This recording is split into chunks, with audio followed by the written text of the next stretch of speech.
Red Hawk Thompson. Here. Michael Lunderman. Here. Fremont Fallis. Here. Tennille Blackfeather. Bill Marshall. Wayne Frederick. Eileen Shaw. Martha Blue Thunder. Sherry Wright Plank. Norman Running Sr. Pamela Kilsemeyer. Here. Raymond Croeagle. Here. Dara Ayat. Donna Hollowhorn Bear. Dwight Spotted-Tail. Oh, Well, Okay, we have quorum. Fremont, could you do a prayer?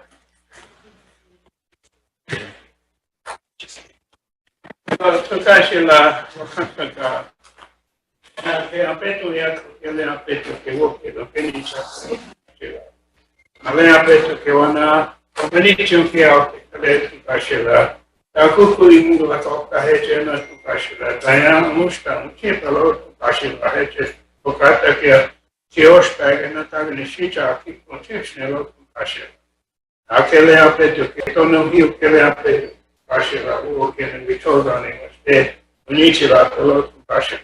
Ali aperto que na Musha ou a outra me tinha o metaforia.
We've got some people that had called in earlier. As you know, or maybe you don't know, Scott Herman is on travel, so I'm the vice president today. I'll be saying. Steve, our treasurer is on travel. Norman Running called in.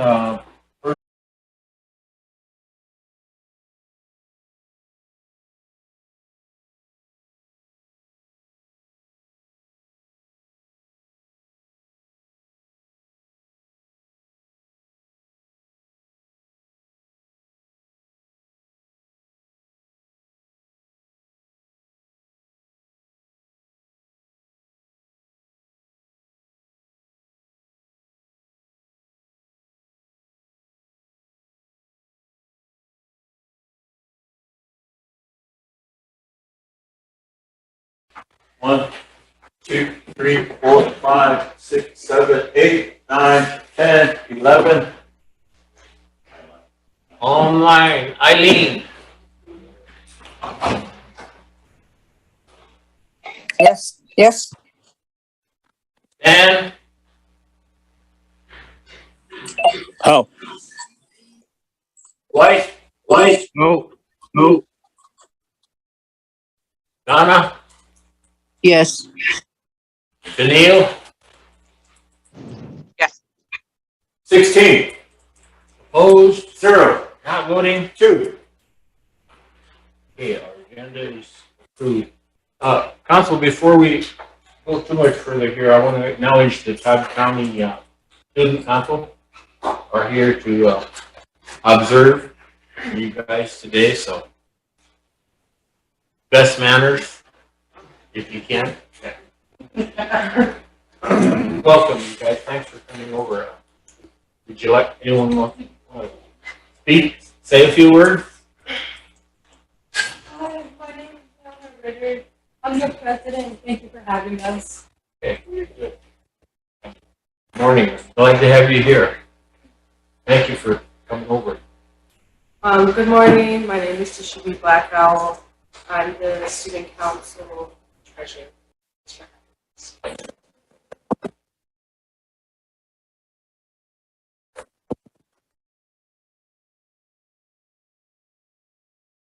I'm Angelica Ironheart. I'm the secretary. Thank you for having us. My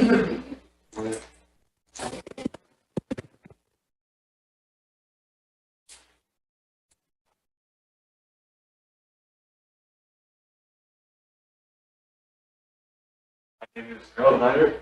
I'm a representative and thank you for having us. I'm Miss Amanda Gordo. I'm their advisor, and we're just going to observe so they can see how we need to run. Thank you guys for coming. See you.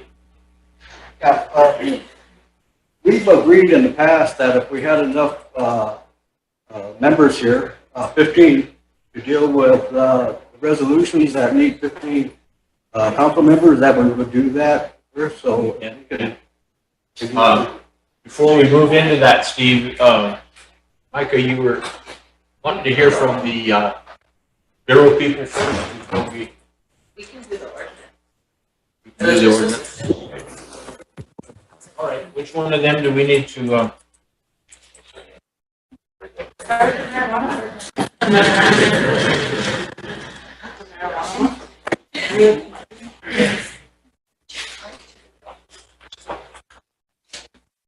Which one is it, Nicole?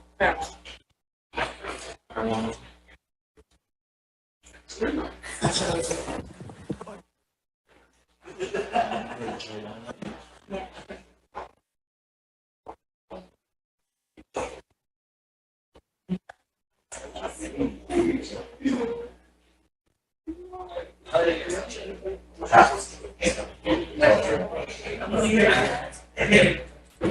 We don't have that up here. We have that. That's WA.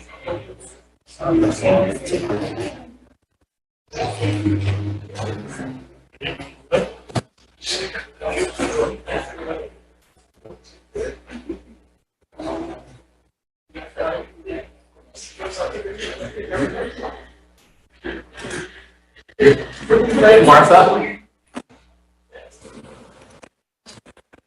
May I say something before we start?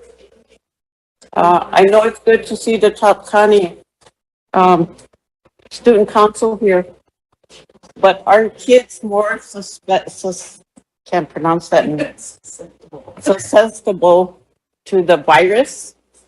And I think we should ask them to put a mask on if possible, please. Thank you.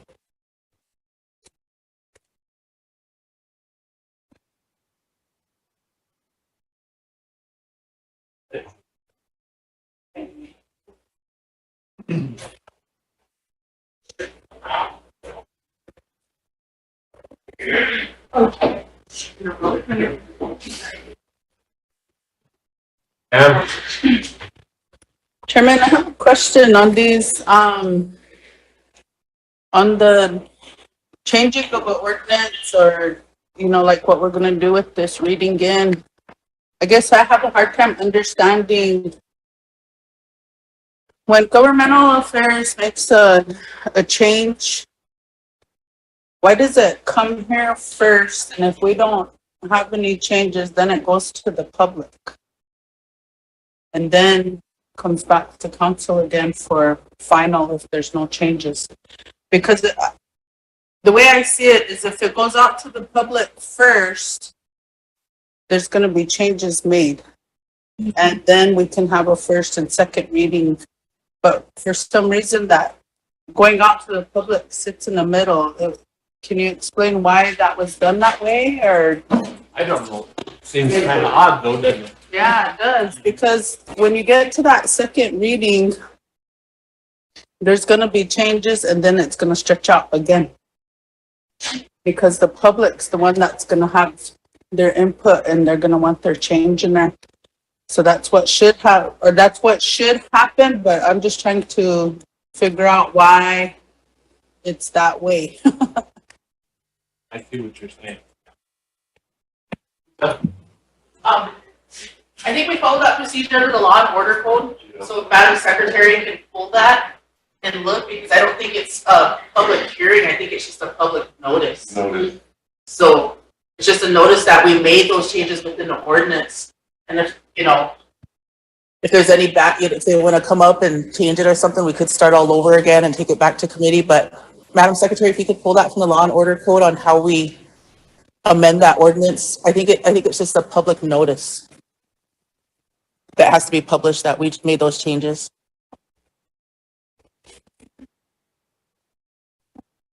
Yes, Chair. Thank you. This question came up whenever we reviewed it, and just for clarification, I'll try to remember what Eric said exactly was, whenever we're proposing a new law, well, I don't know about making changes, but just the new law portion of it. When we're proposing a new law, we have to do the draft, and then once we have the public hearing, we can hear the public's feedback, and if there's changes that we want to make, we can make those and start all over, but we don't necessarily have to. We could go in and do the second reading and then make the changes afterwards. So that's what we were informed by Eric. The public hearing is, just like Lisa said, to kind of give notice to the people and give them the opportunity to speak on what their concerns are. Thank you. We just don't call it a hearing. Yeah.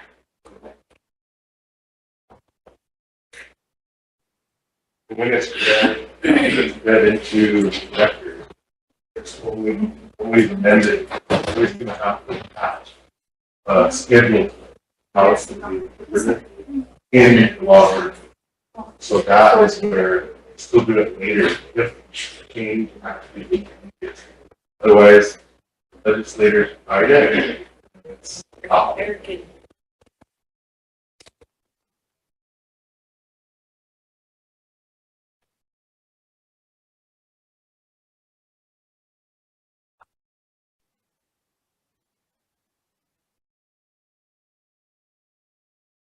Maybe a couple of minutes.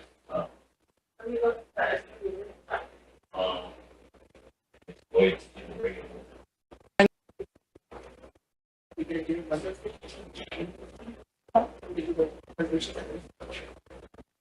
Yeah.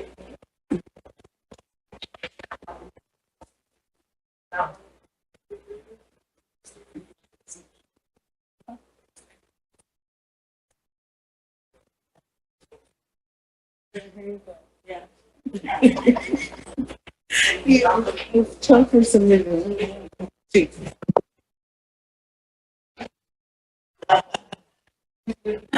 I guess that's it. I don't know. I'm just kind of lost. My work is changing.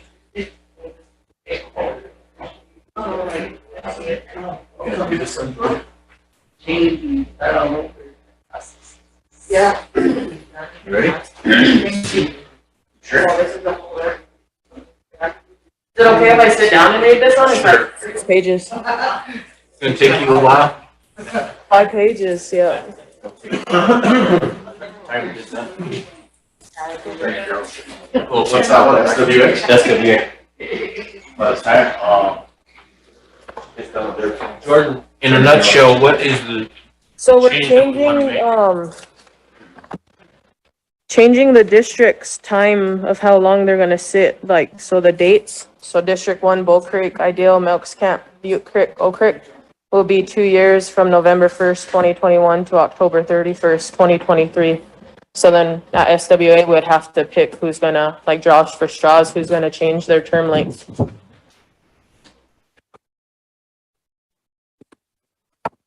Just so that way, because right now, whenever we get a new SWA, board, right? They all change over at one time, so we don't have a rollover or stagger of, This dagger something? yeah, this staggers them.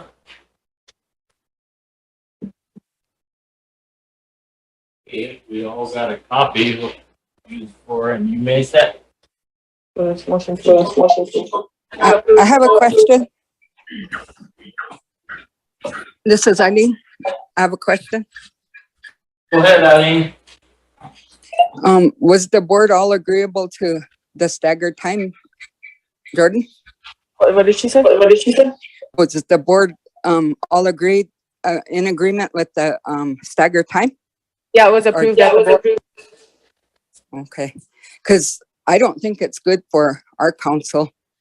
And that needs to go back to where everybody comes in at the same time because it's really disruptive. And we've seen how so many years here, how it didn't work. So I don't think it's works for our council. So I don't know how it's gonna work for the housing. So that's kind of my opinion. Thank you.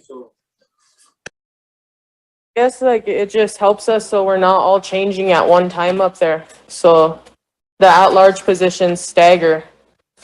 It's just seeing how it changed this year whenever we got a whole new board besides like Patsy. It was kind of a tough transition because we're in the middle of all of the stuff that happens throughout the year and then having to keep explaining to the new board members that this stuff has already happened in the past. So it's kind of like we're going through training them over and over again, rather than if we could just keep a consistency of, okay, these guys are changing and we're still going to have two people that know what's going on the board besides council reps.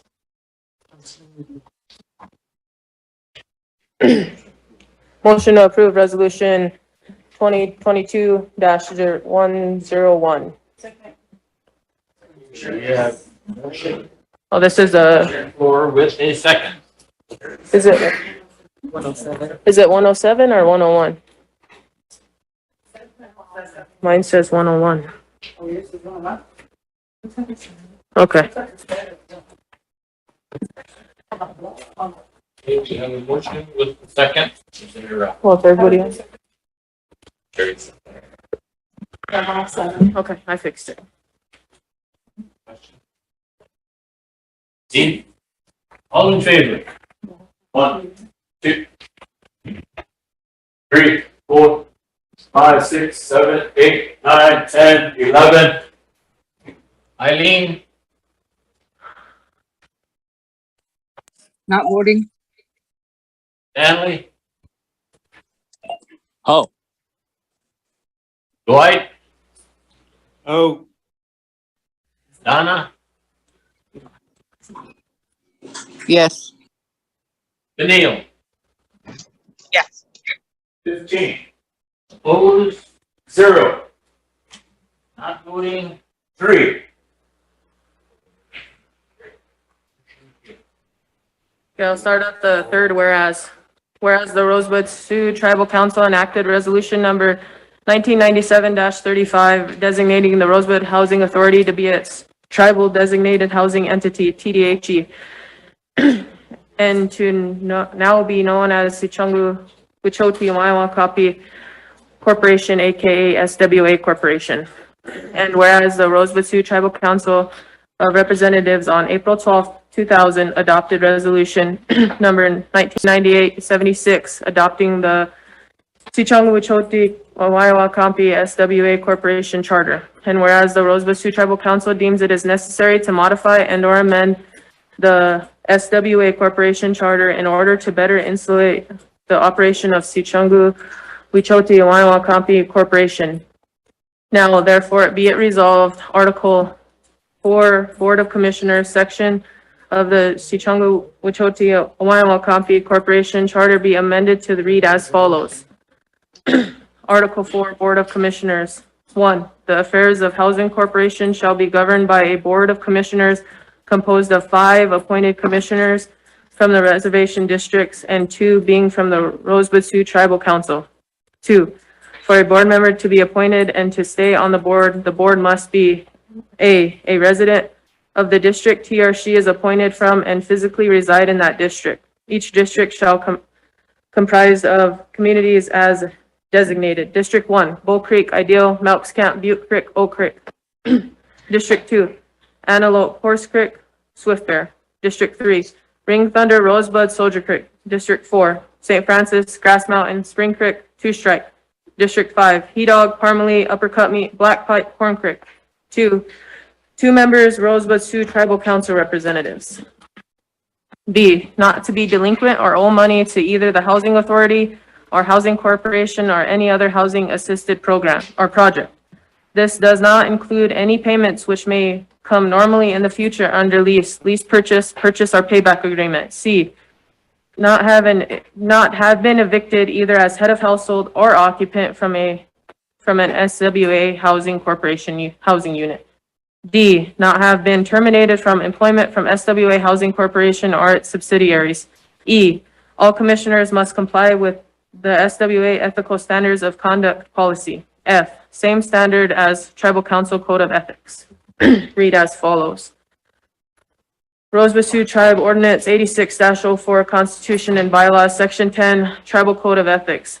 There is hereby established a Rosebud Sioux Tribal Code of Ethics to cover the activities of the Tribal Council, including elected or appointed officers of the Tribal Council, and the following are violations of the code. A, any type of conduct or conflict interest so designated by resolution or ordinance of the Tribal Council prior to the violation. B, willful neglect to make a complete disclosure of any action or attempt to represent themselves in a business with a particular individual or entity while at the same time representing the Rosebud Sioux Tribe. C, receipt a kickback, bribe, or payment any value from a person or corporate interest in an attempt to influence one's judgment on particular course of action. D, neglect to make a disclosure of any contribution of more than $100 in current value.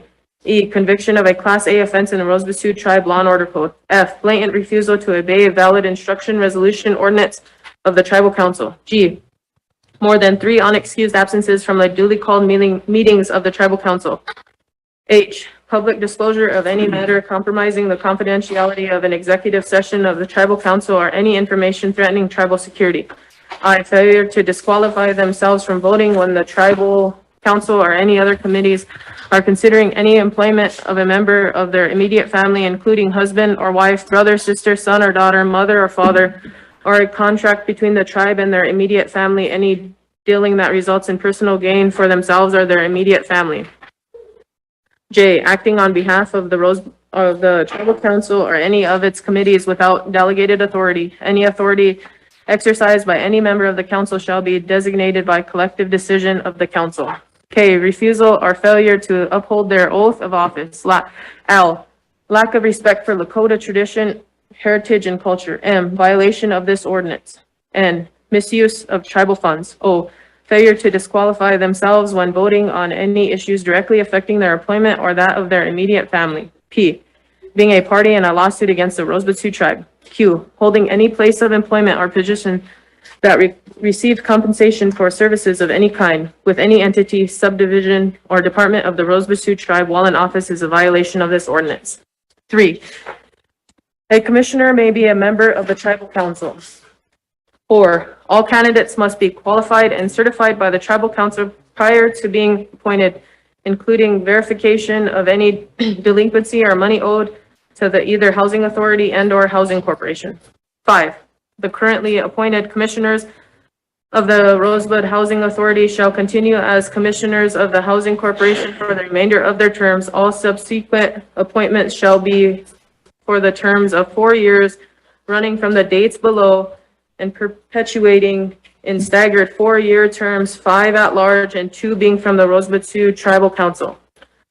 District 1, Bull Creek, Ideal, Melks Camp, Butte Creek, Oak Creek. 2 years, November 1, 2021 to October 31st, 2023. District 2, Antelope, Horse Creek, Swift Bear. 3 years, November 1, 2021 to October 31st, 2024. District 3, Ring Thunder, Rosebud, Soldier Creek. 4 years, November 1, 2021 to October 31st, 2025. District 4, St. Francis, Grass Mountain, Spring Creek, Two Strike. 2 years, November 1st, 2021 to October 31st, 2023. District 5, He Dog, Parmalee, Upper Cut Meat, Black Pipe, Corn Creek. 3 years, November 1, 2021 to October 31st, 2023.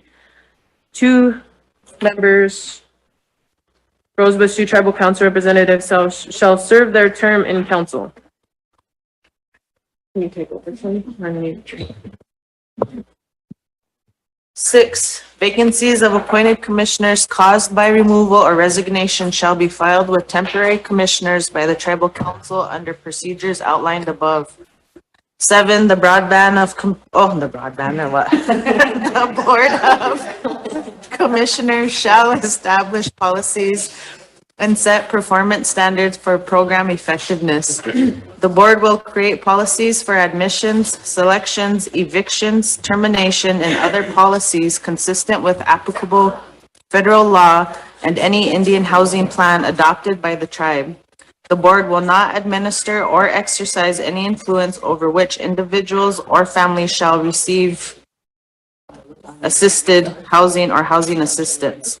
8, the board shall recommend to the tribal council to hire a chief executive officer who shall be responsible for hiring staff members subject to the personnel policy and implementing policies adopted by the Board of Commissioners.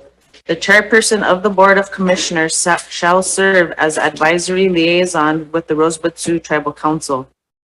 9, no person shall be barred from serving on the board because of he or she is a tenant, owner, or home buyer of any housing owned or assisted by the Housing Corporation, and such commissioner shall be entitled to fully participate in all meetings concerning matters that affect all of the tenants, owners, or home buyers, even though such matters affect the commissioners as well.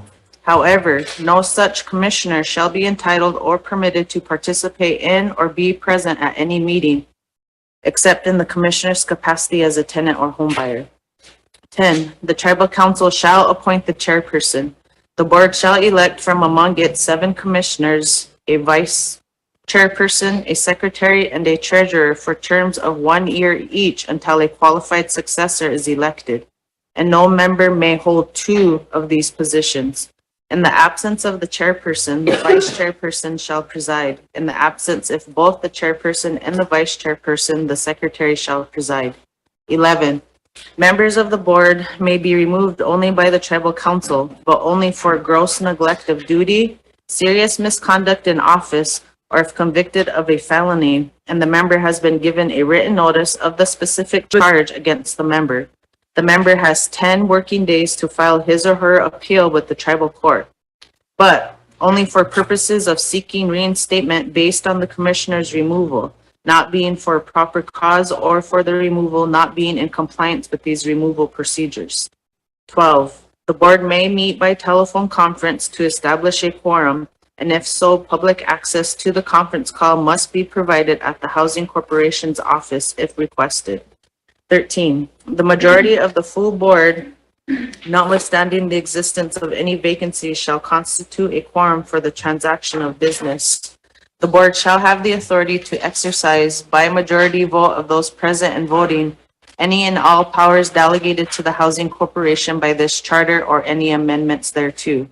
14, the secretary shall keep complete and accurate records of all meetings and actions taken by the board. 15, the treasurer shall keep full and accurate financial records, make periodic reports to the board, and submit a complete annual report in written form to council as required. 16, meetings of the board shall be held at regular intervals as provided in the bylaws or a standard resolution, and the secretary shall give 72 hours written notice to all members of any special meetings and post the notice at the Housing Corporation offices.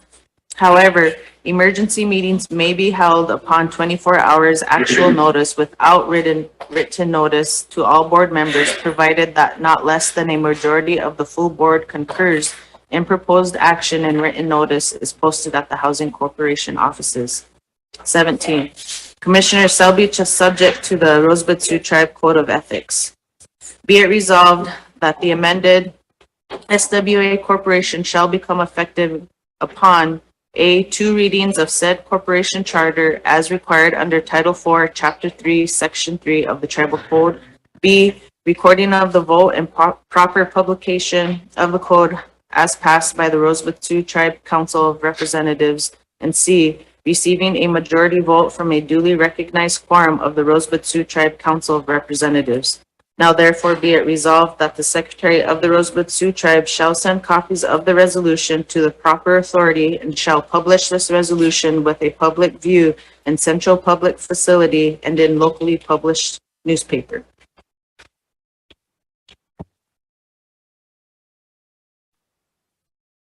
First read, No, it's just an amendment. It's just an amendment. just a minute. Yeah.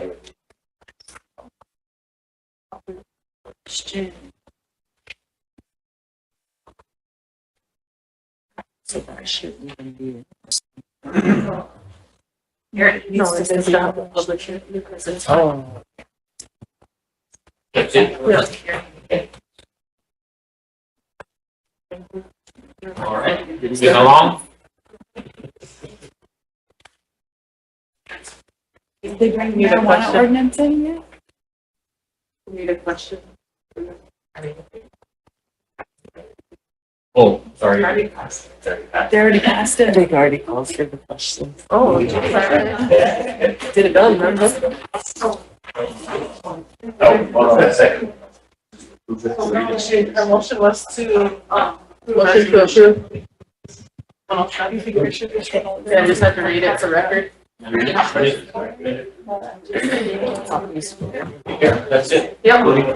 The other ones can wait till we get down on the agenda, so. Ma'am,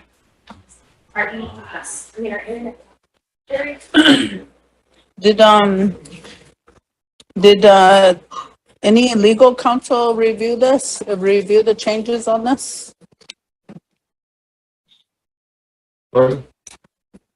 I think, our lawyer did, but it was sitting up there for like 4 months. I haven't read it because I was giving them time to go through it, but I don't know if Eric got to look it over. Yeah, he did. Is he the one that probably wrote the proposed changes? Yeah.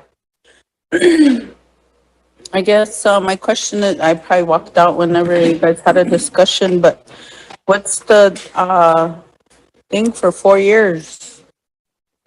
Why go with 4 years and some only 3 and some only 2? District 3 is the one for 4 years, and I think when me and Gary discussed it, it was just about trying to make sure that we have a continuity of people coming in, but I don't know, like, I could ask him why there's one that's for 2 years. Those are the other communities that only have 2-year terms, are District 1 and District 4. Right.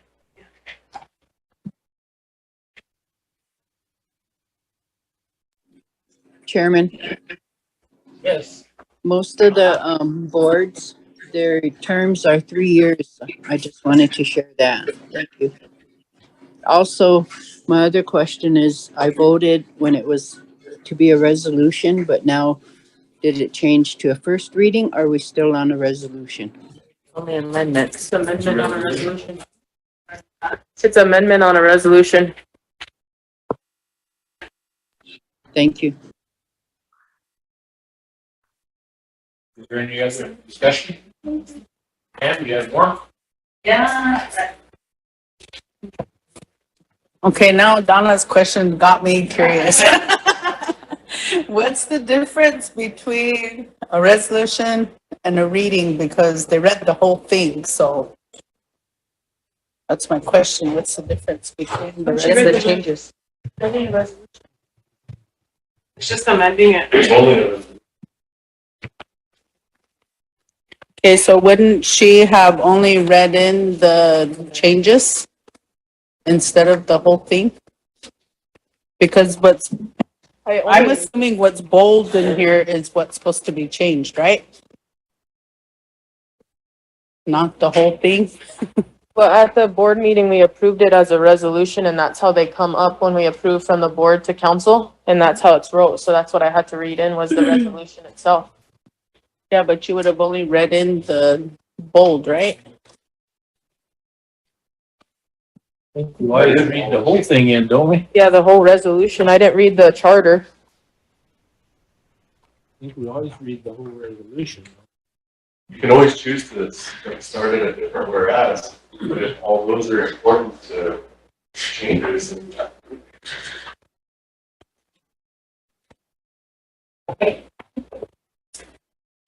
That's right. Just curious. Are we, Lisa? Do the representatives from these districts agree to these changes, these staggered terms? So, and were there any discussion on possibly having these terms coincide with the council terms? I'm trying to get a hold of Gary. We discussed it a little bit about having them coincide with council terms, but it would just be hard because some of them do coincide, like Antelopes and the East Rivers would be all up almost at the same time, right? So, and then the people who, the board that were there voted on it and it passed that day, so. And I can get you the attendance from those meeting minutes. We all get them in our boxes, so you can look through them when we passed it. It was a couple months ago.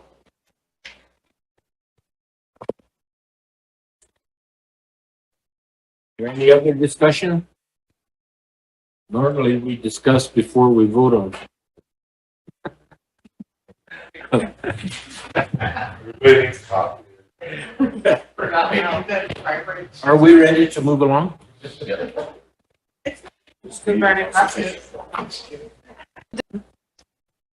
Did we get what we need from Attorney General, or he's on his way over? Okay. Do we have any more that we need? No. That's it? We're just waiting for the Attorney General to come over. Lisa?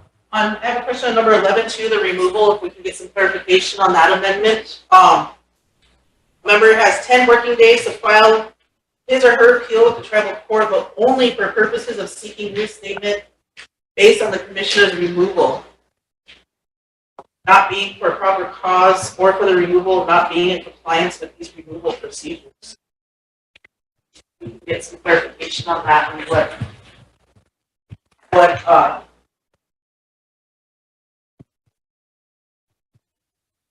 I guess if they want to appeal, they can't appeal on why they were being removed. Gary, I'm reading amendments on the resolution. I have some questions on 11 that says only for the purpose of seeking reinstatement. Is Eric here? I think so, yeah. He can.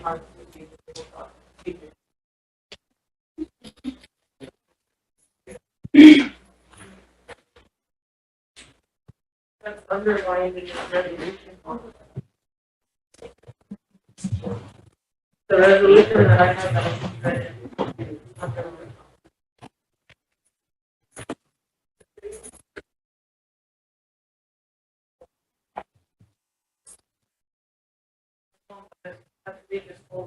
And that's in the resolution that you guys sent up. It states that in the members of the board may be removed only by tribal council, but only for gross negligence of duty, seriousness, conduct, or committing of a felony.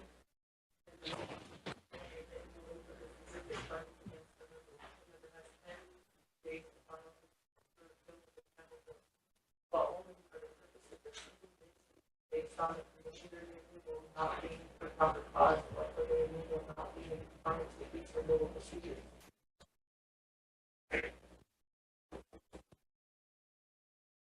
Always evaluation, right?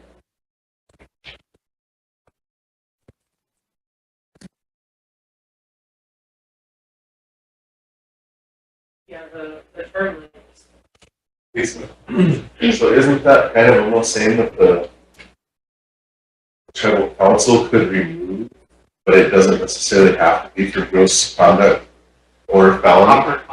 But I mean, then you could actually, then you as a commissioner ask for your reinstatement.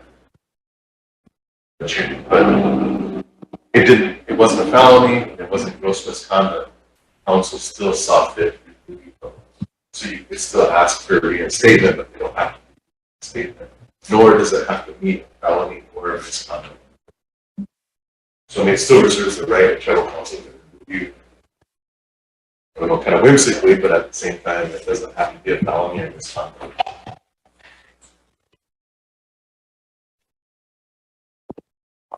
All Gary said was that's always been in our policies. That's not a change to it. I said, well, why is it underlined? And he said it shouldn't be.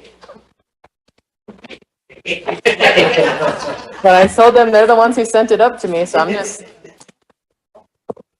We only, at that meeting, all we approved was for the term lengths. So I don't know why all this other stuff is in here. I just read it because it's all in the resolution. And it's been waiting there for like 5 months, so. Did you say anything about the times or the terms? Why they just look like 2 years and 3 years? I had a question.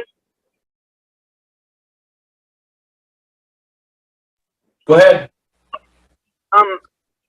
So the districts that have the 4-year terms are, say, council reps, and they have a 3-year term. What does that do to that next year?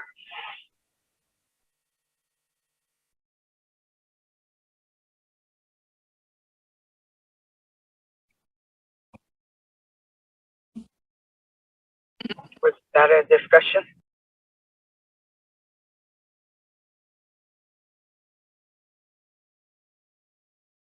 Says Parmalee only gets 1-year term.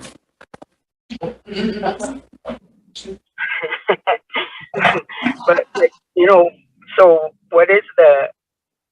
what's the fix to that? If they're no longer on council, then they're no longer on the board, then they have to be at large, but they can't transition into at large. That's to put in for, so apply for. So, how is that going to be done?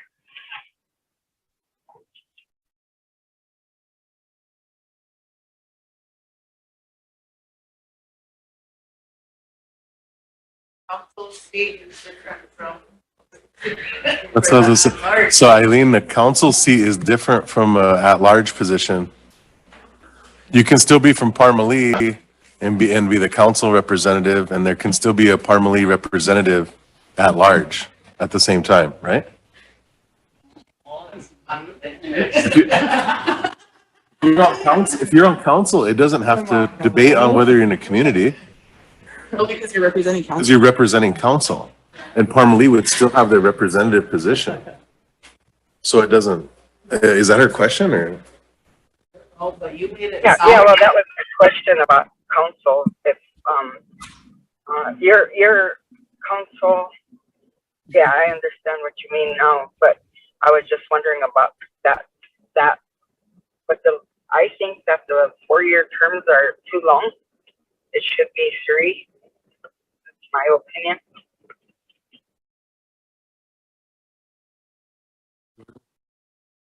Okay, so after we switch them, we're gonna, they serve out their term, then everybody's gonna go back to 2-year terms. This is just to get them on a staggered schedule. So council has to approve, or we have to talk about which districts are gonna be 3-year terms after that, and the other ones are gonna be 2-year terms after this. Just so we could get them on that staggered schedule. But Is that why those dates are on there? Yeah, that's down the road, right? So then there should be another. That's what number I- saying- that's what I just told Gary too. So there should be another amendment saying after.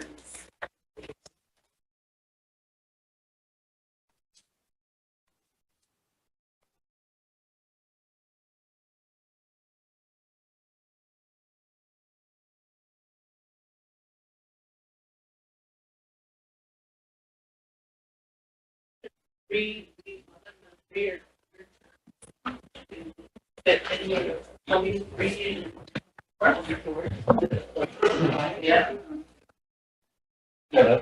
Right, Jordan, but if that's how you guys are doing it, then wouldn't District 3 be either a 3 or a 2-year term based on the dates that you're giving? Yeah, so these dates are just kind of there for like explanation type. So we can choose right now which communities you guys want to have a 3-year term and which communities you guys want to have a 2-year term, or what districts. Then we can take them back and then we can tell them, okay, these districts are the ones that are going to have a 2-year term and these districts have a 3-year term. Then it rotates. Then it Once they're rotates. on 2, you go to 3. and then Yeah. 3. So that, just so that way we can be on that staggered schedule. What are their current term? 2 years. I mean, their current term dates, so like, sorry. I don't remember. So I know District 1 probably doesn't have a representative, they haven't had one.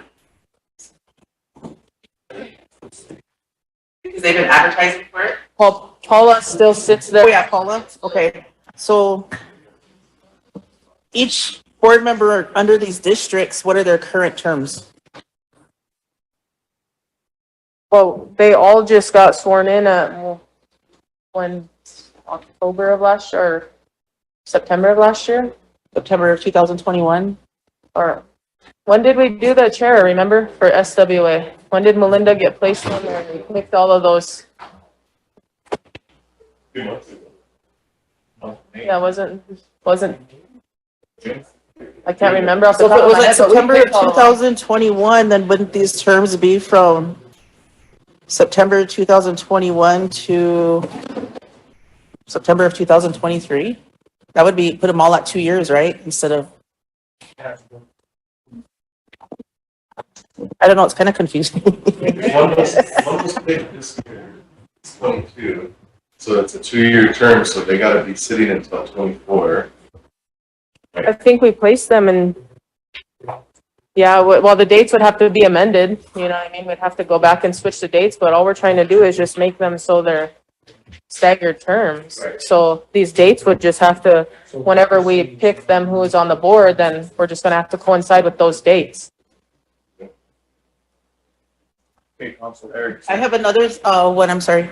On, number 3, we've been kind of discussing this. A commissioner may be a member of the tribal council. But then would that need to be included because that you already have under 2 members, the Rosebud Sioux Tribal Council representatives shall serve their council terms as on the commission. But wouldn't number 3 be conflict of interest if, let's say, okay, so you and Bill already sit on there?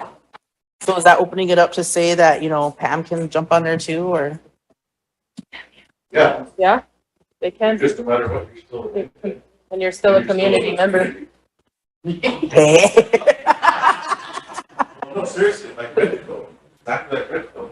Stevie's not sitting there as treasurer of the board. A treasurer position on the board, he's sitting on Redco's board now as an at-large that fulfills at-large position. So should that number 3 say, commissioner may be a member of the tribal council at large? But that would be a conflict, I would think, I don't know. It's not a conflict. Yeah, If do you're it from for that other quadrant, if you're from that quadrant, like a Oak Creek position, can't get filled. But if any Frederick's sitting on tribal council and I'm not on the board, like I'm not on, that's you and you. So all of a sudden, if I apply. Then you could sit as District 1 rep up there too? So it'd be like 3 reps, but still, I'm only on there as at-large. But you're on there as District 1 rep? But I'm not a council rep appointed by council to be on there. I'm on there as Wayne Frederick. You remember whenever the, we picked for SWA? Why do they do that? Is that to, make quorums or fill board vacancies? Why was that put in there? Was that to make, you know, to fill board vacancies that they can't fill? Yeah. Just like we can't fill District 1, that's why Paula's still sitting there. There's no applicants for it, so. But like if Paula wasn't sitting there, we could get somebody, you know, to Neil or Wayne or They would sit in just that have to position. apply, they would just have to apply for it. Apply to be on the board. But so why, if you're sitting on council and you can't fill District 1, why would Wayne have to apply for it? Can't council just appoint him? They could. I'm just leaving. If Wayne. Wayne didn't want that. I don't know, to me, it seems like there's a lot of, I mean, to me, it just wouldn't work. You can't have 3 authoritative figures sitting on the board because that's more intimidating to the other board reps that are just. But when you're in a board setting, you're a board member. I mean, Of equal power. You should Not the mindset of our people. The mindset of our people is you sit on tribal council, you have authority. You're going to be the bully of the board.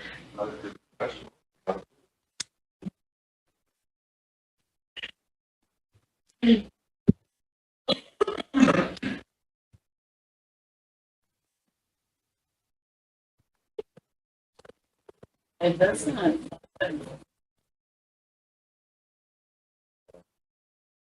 Jordan, help us out.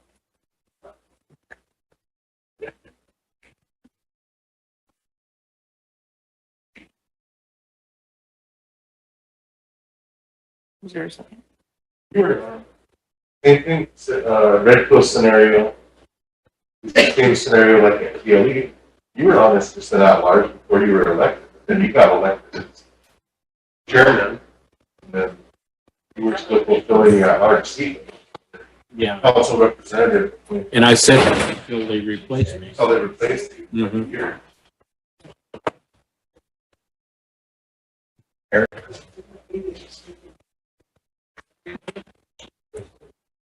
Eric, do you have any thoughts on this? I'm not even sure what the question.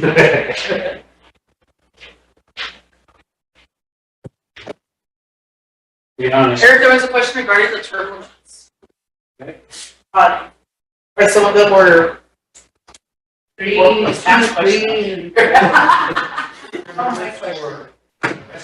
for it or for the comp?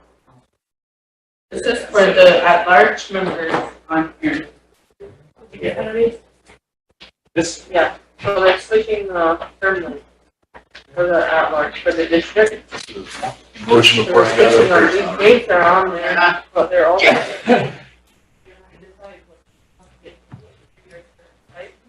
After this, then they're all staggered terms. and that'll be in the notification letter, which the board members get with the length of the term that they're receiving. The way that, and the only precedent for this kind of issue on who gets what staggered term is back when 09 or whatever year that was when they implemented staggered terms for council, they drew straws, or they drew to see which communities would get 2-year term, and which ones would get the 3-year term. In the Constitution, it wasn't in the ordinance, except there was an amendment that some get 2 and some get 3 years staggered. That's why there's half and half. That's how they determined that. It's a question on procedure on what's in the ordinance. Was there a point of order call? See, if there was a point of order called, questions of procedure are subject to ruling. So if there's a question on whether or not there was properly read into the record or properly voted on, the chair would make that wasn't in here for that. Does that make sense? Does that answer the question, or is that not You the just correct? confused me even more.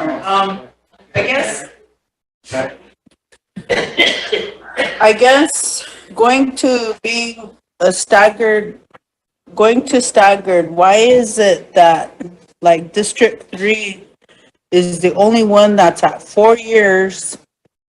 Why they picked it to be 4 years, and then you have District 2,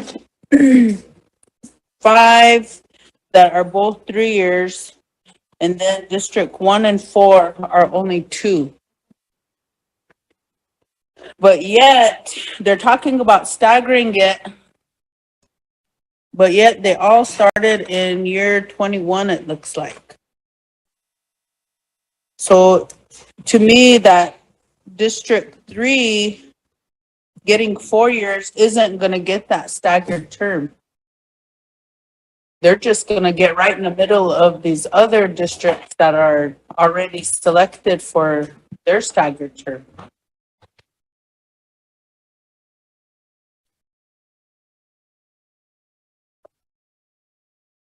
So your question is that the correct length of term for District 3? Yeah, well, I guess to make them all staggered, what's the actual years that we should be approving? Because It's like their terms end in 23, 24. Yeah, 23, 24, 25. And those are, the 23 and 24 are the actual years of council elections. So really at 24 would be, is when they would change to going to 3 years, and then they would do their staggering from 24, right? Looks like we all began to stagger on in 2021. In order for this terms to be staggered, some got 2, some got 3, and some got 4, but after those initial terms are served, then it would all be 3 years. That's the way I read it. Okay, so that's why I was asking. So I guess that's why I was asking on District 3, why would they be the only ones to get 4 years if it's going to be staggered? How do you see District 4 being staggered with the other seats if it's the only one sitting at 4 years and it has the same start date as everyone else?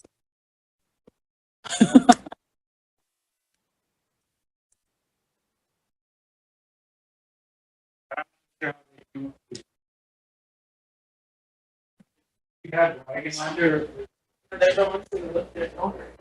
They drafted it. Larry was our secretary at that time. So you're saying that District 3 is not receiving a staggered term, that's the way it's written. They're not getting a staggered term. They get the 4-year term right from the initial start of the other districts being staggered. That makes sense? Nope. Now, like I said, first time I've seen this. I don't really understand your question. It looks like after the initial term, District 2, 1, 2, and 4 will get the 4-year terms after their initial term expires. The 1, the 2, or the 3. So, I don't see what the issue is. It's just you're not giving a District 3 a short term. They got this the district that gets the initial 4-year term. The other ones are staggered, so. But see, they all start year 2021. Right.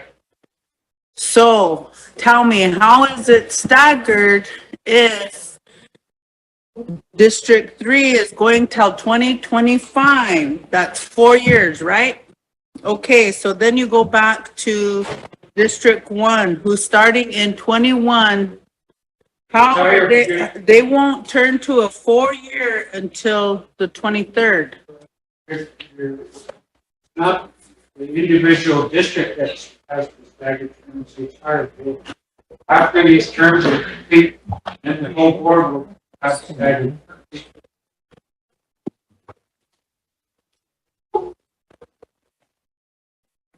Oh no, I'm still not getting it, but.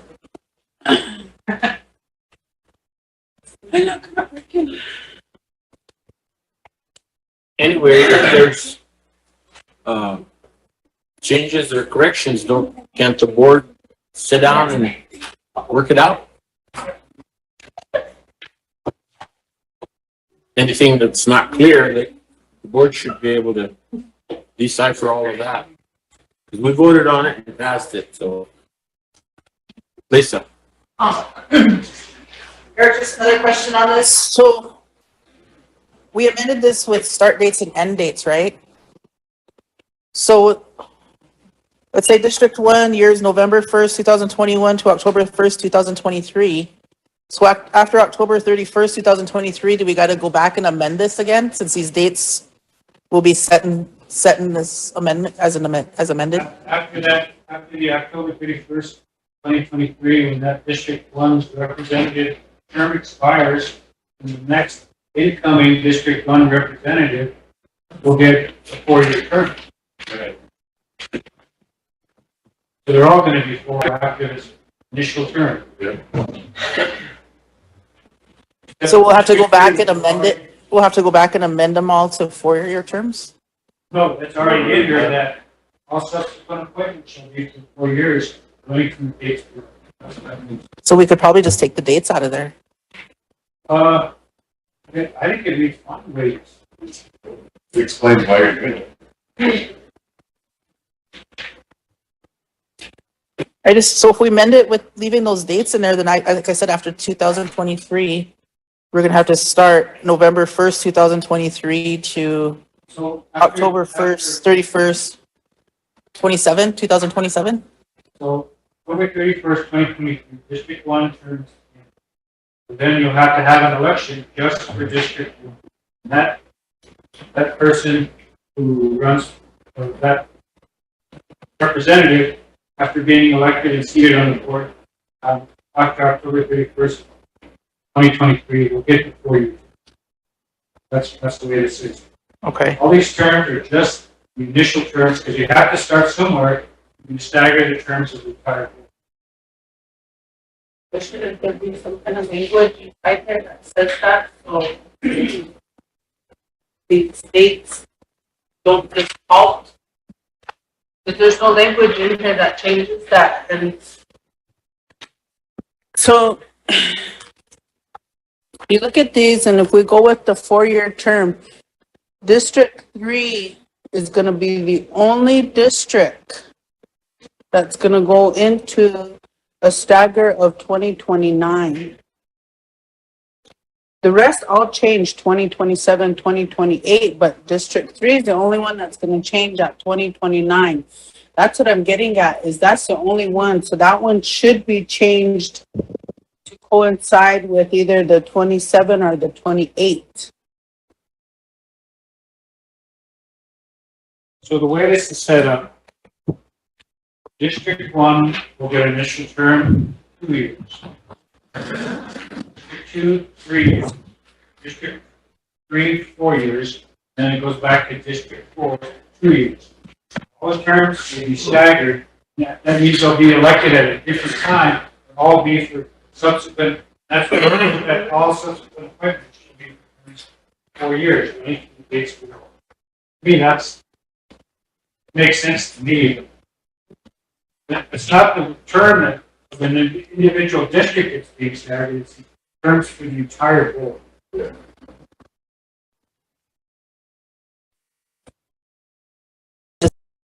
So District 3 would just have a rollover. They would be the one that would be there right now, the longest until 2025.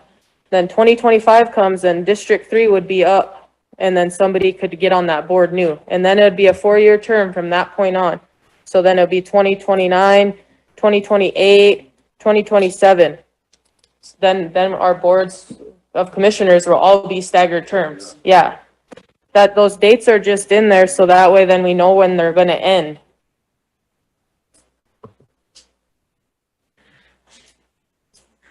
Okay, so can we move along? And then the other one I'm sorry, the other one for clarification was number 11 on page 4.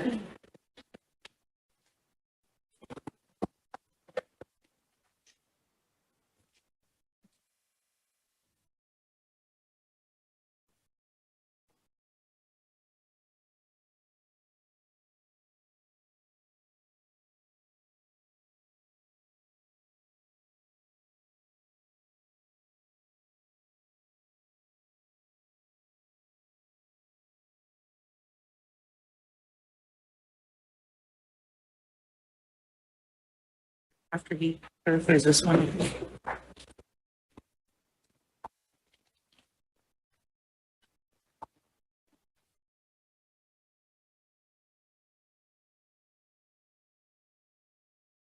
About 11, Eric? I thought it was that council reserves the right to remove you even if it's not just for felony or gross misconduct. But it's still, you still have your 10 days to apply for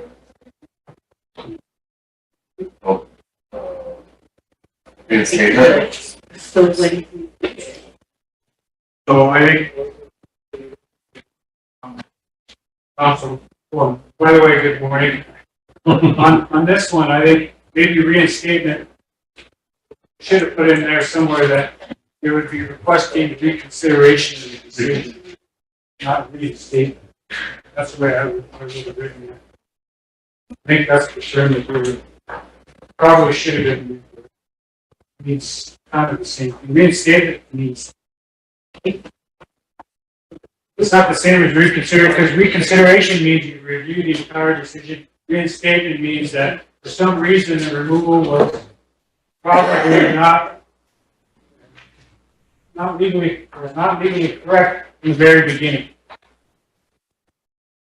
It's like the difference between divorce and an annulment. Annulment is where you get, for some legal reason, let's say somebody's underage, can't be married. You would have to go back and say, I want to be reinstated because the reason why you removed me, not a legal reason. That's I don't know if it's statute on that. Somehow. So did it explain. Okay, so did this pass? Did this pass already? Yep. Oh, so I didn't discuss it. That's why I keep saying, should we move along? Oh, I didn't really, you guys know. Voted out there, voted on it, then they read it in? Yeah. How does that happen? Yeah. It's 15, right? Sarge, 15. how does that happen? You need 15 to pass it? 1503. Huh? It's 1503. Did it need 15 to pass? Yeah, I had to have 15. So how did we vote? I thought there was a discussion period on the resolution. No. It's just amending. She read it in, motion to approve as amended. Y'all voted on it. There was a lot of us in there.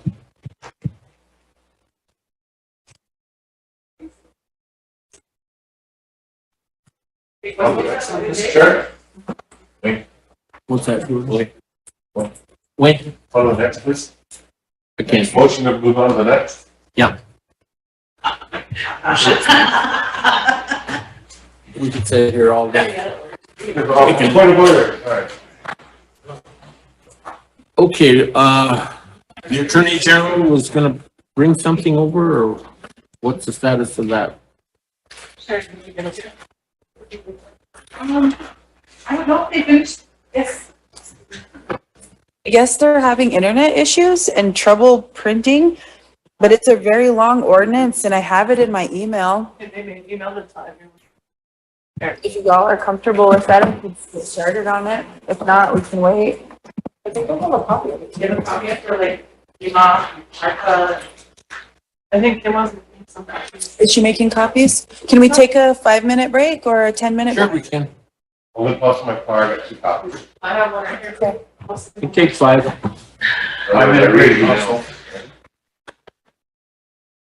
Jordan, can you make some copies with that? Oh, yeah. I'm mom. Good thing. Yes. Oh, yeah.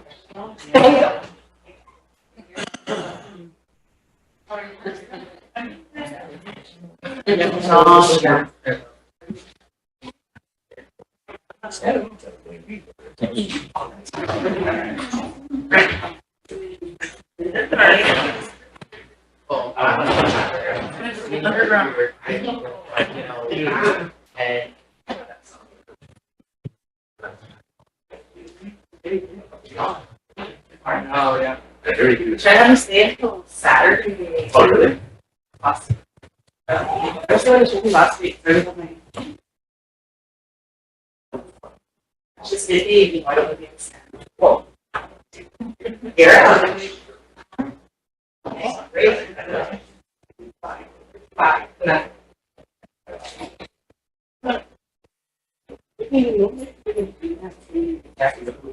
I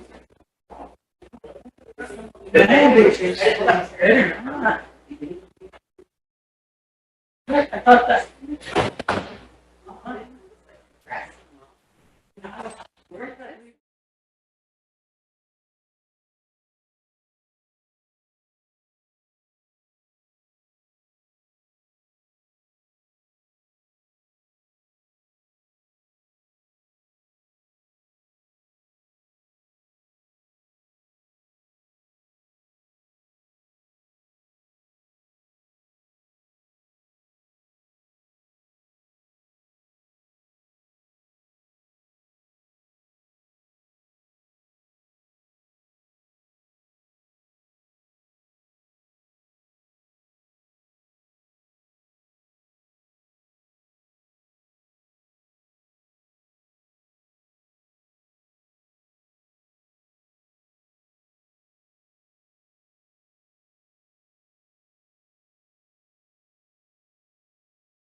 Okay. We got 15, that's what we need, right?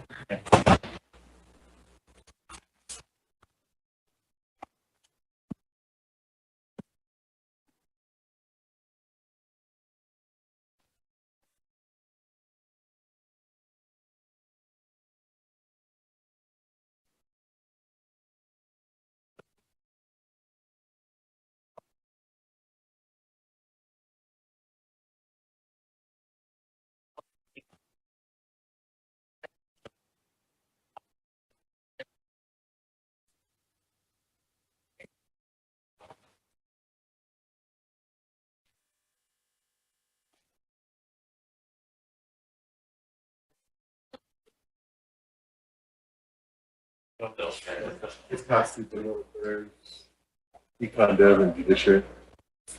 Does it have a number?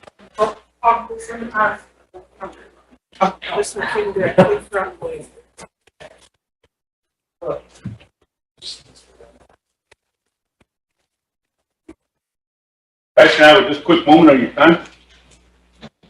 Oh, my grandma asked me to come sing happy birthday to her. Her birthday last week and kind of forgot. Happy birthday to you. Happy birthday to you. Happy birthday, Grandma Lisa. Happy birthday to you. Yeah, she's my grandma.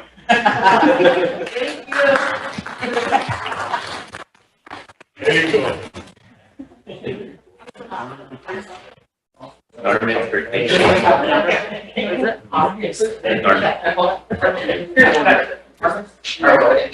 What's the number? Chapter 17.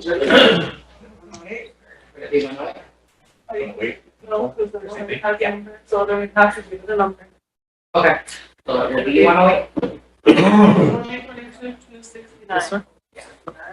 2022-269. What was that number again? 2022-269.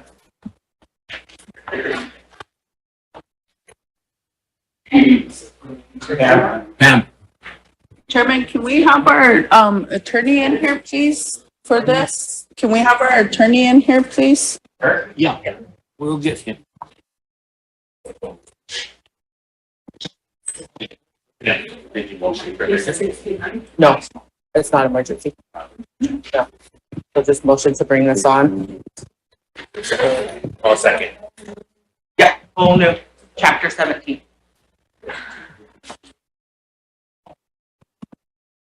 Don't be looking at you.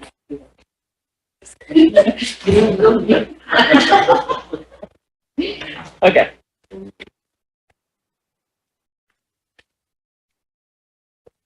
Five. I'm gonna start on the 5th, whereas. Yeah, I'm gonna need help reading this. We just gave you the number. Do we have enough? Yep. Yes. Okay. Oh, this is emergency legislation from.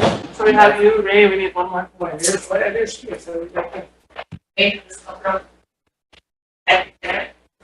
Econ Dev. Bring it on as emergency. Okay, we need a motion to bring it on as emergency. So now, Yeah. Ray, Motion to bring it on as emergency. Question by Steve. All in favor? 1, 2, 3, 4, 5, 6, 7, 8, 9, 10, 11, 12, 13, 14, 15. I'm here. Stanley? Oh. Dwight? Oh. Donna? Yes. 18. Opposed? 0. Not voting? 0. Motion to approve. Motion to approve. Daniil has moved, seconded by Chair. Okay. I'm gonna start on the 5th, whereas the Rosebud Sioux Tribal Council has enacted ordinance number 80-03, creating and establishing the Rosebud Sioux Tribe Judiciary Committee to develop and coordinate all the aspects of law and order code. Law and order of the Rosebud Sioux Tribe, and whereas the RST Judiciary Committee has the authority to review and recommend legislation for concurrence by tribal council, whereas The Rosebud Sioux Tribe Judiciary Committee has recommended the Rosebud Sioux Tribal Council amend the Rosebud Sioux Tribe Law and Order Code to add the Rosebud Sioux Tribe Law and Order Code Title 17, Medical Marijuana Control Ordinance, attached as Exhibit Number 1. And therefore be it resolved that the Rosebud Sioux Tribal Council adopts and approves the recommendation of the RST Judiciary Committee and amends the Rosebud Sioux Tribe Law and Order Code, Title 17, Medical Marijuana Control Ordinance, attached as Exhibit Number 1, enacted as RST Ordinance Number 2022. What was it again? 269. 269? 269. 269. And be it also resolved that the effective date of the amendments to the Rosebud Sioux Tribe Law and Order Code Title 17 Medical Marijuana Control Ordinance shall be final upon approval by the Rosebud Sioux Tribal Council and publication in accordance with the RC Law and Order Title 4, Chapter 3.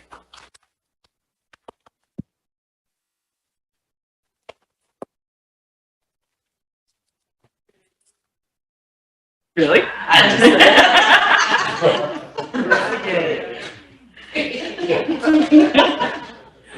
Okay. Title 17, Marijuana Control Ordinance, Chapter 1. General Provisions, Section 17-1-1, short title. This title may be cited as the Marijuana Control Ordinance. Section 17-1-2, Findings and Purpose. The Tribal Council of the Rosebud Sioux Tribe hereby finds and declares that a Rosebud Sioux Tribe has inherent sovereignty that predates the existence of the United States and the Constitution of the United States. B.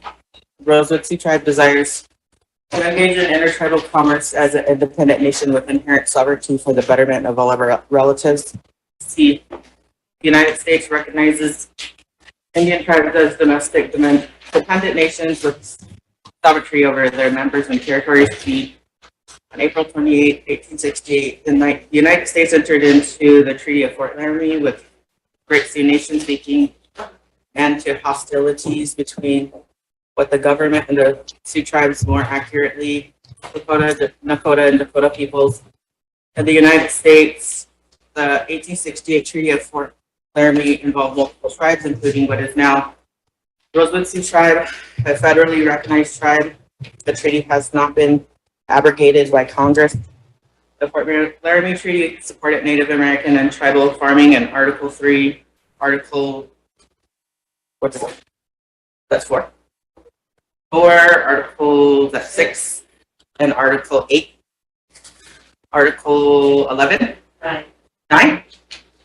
And Article 5. 10. And nobody knows these. We went to Wichita County. I'm sorry. And these rights still exist to the tribe. The Rosebud Sioux Tribe versus the United States, 450 S. I don't know. Sub 986 E. Article, what was that, 6 of the U.S. Constitution provides that the laws of the United States, which shall be made in pursuance thereof, and the treaties made, or which shall be made under the authority of the United States, shall be the supreme law of the land, of the judges in every state shall be bound thereby. Anything in the Constitution or laws of any state to the contrary notwithstanding. F. Cannabis has grown naturally in North America, and the use and development of cannabis predates the foundation of the United States of America and the state of South Dakota. G. The preamble in Article 6 of the Rosebud Sioux Tribal Constitution authorizes the governing body. 4. Article 4 of the Rosebud Sioux Tribal Constitution authorizes the governing body of the tribe to engage in business activities which promote the economic well-being of the tribe and its members for the next 7 generations. H. The Federal Controlled Substances Act 21 U.S.C. Section 801 classifies marijuana as Schedule I drug and prohibits any possession or use of marijuana except in the course of federally approved research projects. The Controlled Substances Act makes it unlawful under federal law for any person to cultivate, manufacture, distribute, or dispense or possess with intent to manufacture, distribute, or dispense marijuana. I. On August 29, 2013, the U.S. Department of Justice Deputy Attorney General James M. Cole issued a memorandum to all United States attorneys providing updated guidance to federal prosecutors concerning marijuana enforcement under the Federal Controlled Substances Act. The guidance memorandum applies to all the Department of Justice's federal enforcement activity, including civil enforcement and criminal investigations and prosecutions concerning marijuana in all states. The guidance memorandum reiterates Congress's determination that marijuana is a dangerous drug and that illegal distribution and sale of marijuana is a serious crime that provides a significant source of revenue to large-scale criminal enterprises, gangs, and cartels. The guidance memorandum notes that the Department of Justice is committed to enforcement of the Controlled Substances Act consistent with those determinations. It also notes that the Department of Justice is committed to using its investigative and prosecutorial resources to address the most significant threats in the most effective, consistent, rational way. In furtherance of those objectives, the guidance memorandum provides guidance to the Department of Justice attorneys and law enforcement to focus their enforcement resources on persons or organizations whose conduct interferes with any one or more of the following court priorities. A, preventing the distribution of marijuana to minors. B, preventing revenue from the sale of marijuana from going to criminal enterprises, gangs, and cartels. C, preventing the diversion of marijuana from states where it is legal under state law in some forms to other states. D, preventing state authorized marijuana activity from being used as a cover or pretext for the trafficking of other illegal drugs or other illegal activity. E, preventing violence and use of firearms in the cultivation and distribution of marijuana. F, preventing drug driving and the exacerbation of other adverse public health consequences associated with marijuana use. G, preventing the growing of marijuana on public lands and the attendant public safety and environmental dangers posed by marijuana production on public lands. And H, preventing marijuana possession or use on federal property. J, on October 28, 2014, the United States Department of Justice Executive Office for the United States Attorney Director Monty Wilkinson issued a memorandum to all United States attorneys entitled Policy Statement Regarding Marijuana Issues in the Indian Country. This memorandum states that the 8 priorities in the August 21st, 2013 guidance memorandum will also guide United States attorneys' marijuana enforcement efforts in Indian Country, including in the event that sovereign Indian nations seek to legalize the cultivation or use of marijuana in Indian Country. This memorandum states each United States attorney should consult with the affected tribes on a government-to-government basis when evaluating marijuana enforcement activities in Indian Country. Okay. Rosebud Sioux Tribe has decided to open specific lands within its jurisdictions to possession, consumption, cultivation, processing, and distribution of marijuana by enacting this title to the Rosebud Sioux Tribe Law and Order Code. Now, the citizens of the state of South Dakota legalize both medical and recreational marijuana through initiated measures and majority votes for both Constitutional Amendment A initiated measure 26 in the 2020 general election. Nationally, over 44 states and territories have legalized marijuana in some manner. And the United States Congress, its 2021 Consolidated Appropriations Act impacted the enforcement of marijuana, specifically in Section 531, that none of the funds made available under this act to the Department of Justice may be used. With respect to any of the states of Alabama, Alaska, Arizona, Arkansas, California, Colorado, Connecticut, Delaware, Florida, Georgia, Hawaii, Illinois, Indiana, Iowa, Kentucky, Louisiana, Maine, Maryland, Massachusetts, Michigan, Minnesota, Mississippi, Missouri, Montana, Nevada, New Hampshire, New Jersey, New Mexico, New York, North Carolina, North Dakota, Ohio, Oklahoma, Oregon, Pennsylvania, Rhode Island, South Carolina, South Dakota, Tennessee, Texas, Utah, Vermont, Virginia, Washington, West Virginia, Wisconsin, and Wyoming, or with respect to the District of Columbia. the Commonwealth of the Northern Mariana Islands, and the United States Virgin Islands, Guam, or Puerto Rico to prevent any of them from implementing their own laws that authorize the use, distribution, possession, or cultivation of medical marijuana. Somebody help me out. Yeah. 17-1. 17.1.3. Section 17.1-1 or 3, controlled marijuana, control of marijuana. A, this title shall govern the cultivation, processing, and distribution of marijuana on the reservation. Will increase the ability of the Rosebud Sioux tribe to control the possession and consumption of marijuana on the reservation and will provide an additional source of revenue for tribal operations. B, the regulation of possession, consumption, cultivation, processing, and distribution of marijuana on the reservation is necessary to protect the health, security, and general welfare of the tribal community and to address tribal concerns relating to the use of marijuana on the reservation. In order to further these goals and to provide an additional source of governmental revenue, the tribe has adopted this title, which shall be liberally construed to fulfill the purposes for which it has been adopted. C, nothing in this title shall be deemed to be in positive conflict with the Controlled Substance Act, 21 USC Section 801 et seq. D, nothing in this title shall be deemed to create a right to grow and distribute marijuana for the general public unless otherwise authorized by the Rosebud Sioux Tribal Council. Section 17-1-4, sovereign immunity.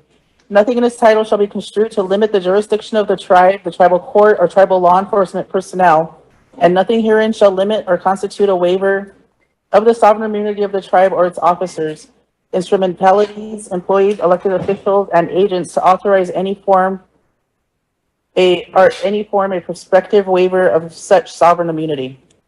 Section 17-1-5, definitions. As used in this title, the following words shall have the following meanings unless the context clearly requires otherwise. 1, allowable amounts of cannabis. Section A, 3 ounces of cannabis or less. Section B, the quantity of cannabis products established by rules promulgated by the Rosebud Sioux Tribe Cannabis Control Commission. 2, cannabis products, any concentrated cannabis extracts and products that are infused with cannabis or any extract thereof, and are not intended for use or consumption by humans. The term includes edible cannabis products, beverages, topical products, ointments, oils, and tinctures. 3, cannabis products manufacturing facility, an entity registered with the Rosebud Sioux Tribe pursuant to this chapter that acquires, processes, manufactures, delivers, transports, supplies, or sells cannabis products to a medical cannabis dispensary. C, cardholder, a qualifying patient who has been issued and possesses a valid registry identification card. 5, medical cannabis dispensary or dispensary, an entity registered with the Rosebud Sioux Tribe pursuant to this ordinance that requires, possesses, stores, delivers, transports, sells, supplies, or dispenses cannabis products, paraphernalia, or related supplies and educational materials to cardholders. 6, cannabis establishment agent. Medical cannabis establishment agent, a person who or an entity authorized by this ordinance to operate a medical cannabis dispensary or establishment, officer, board member, employee at medical cannabis dispensary or establishment. Section A, critical fluid extraction marijuana concentrate, means a marijuana concentrate that was produced by extracting cannabinoids from marijuana through the use of hydrocarbon solvent such as butane or propane or carbon dioxide. B, cultivation, means the preparing and growing of the plant cannabis commonly known as marijuana. Cultivation facility means any business under the jurisdiction of the tribe that acquires, possesses, cultivates, delivers, transports, supplies, or sells marijuana and related supplies to another cultivation facility, a processing facility, or distribution facility.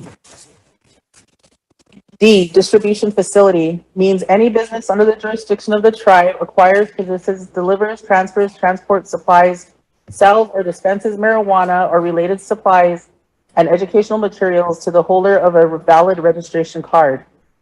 E, fat-based marijuana concentrate, means a marijuana concentrate that was produced by extracting cannabinoids from marijuana through the use of butter, olive oil, or typical cooking fats as a solvent.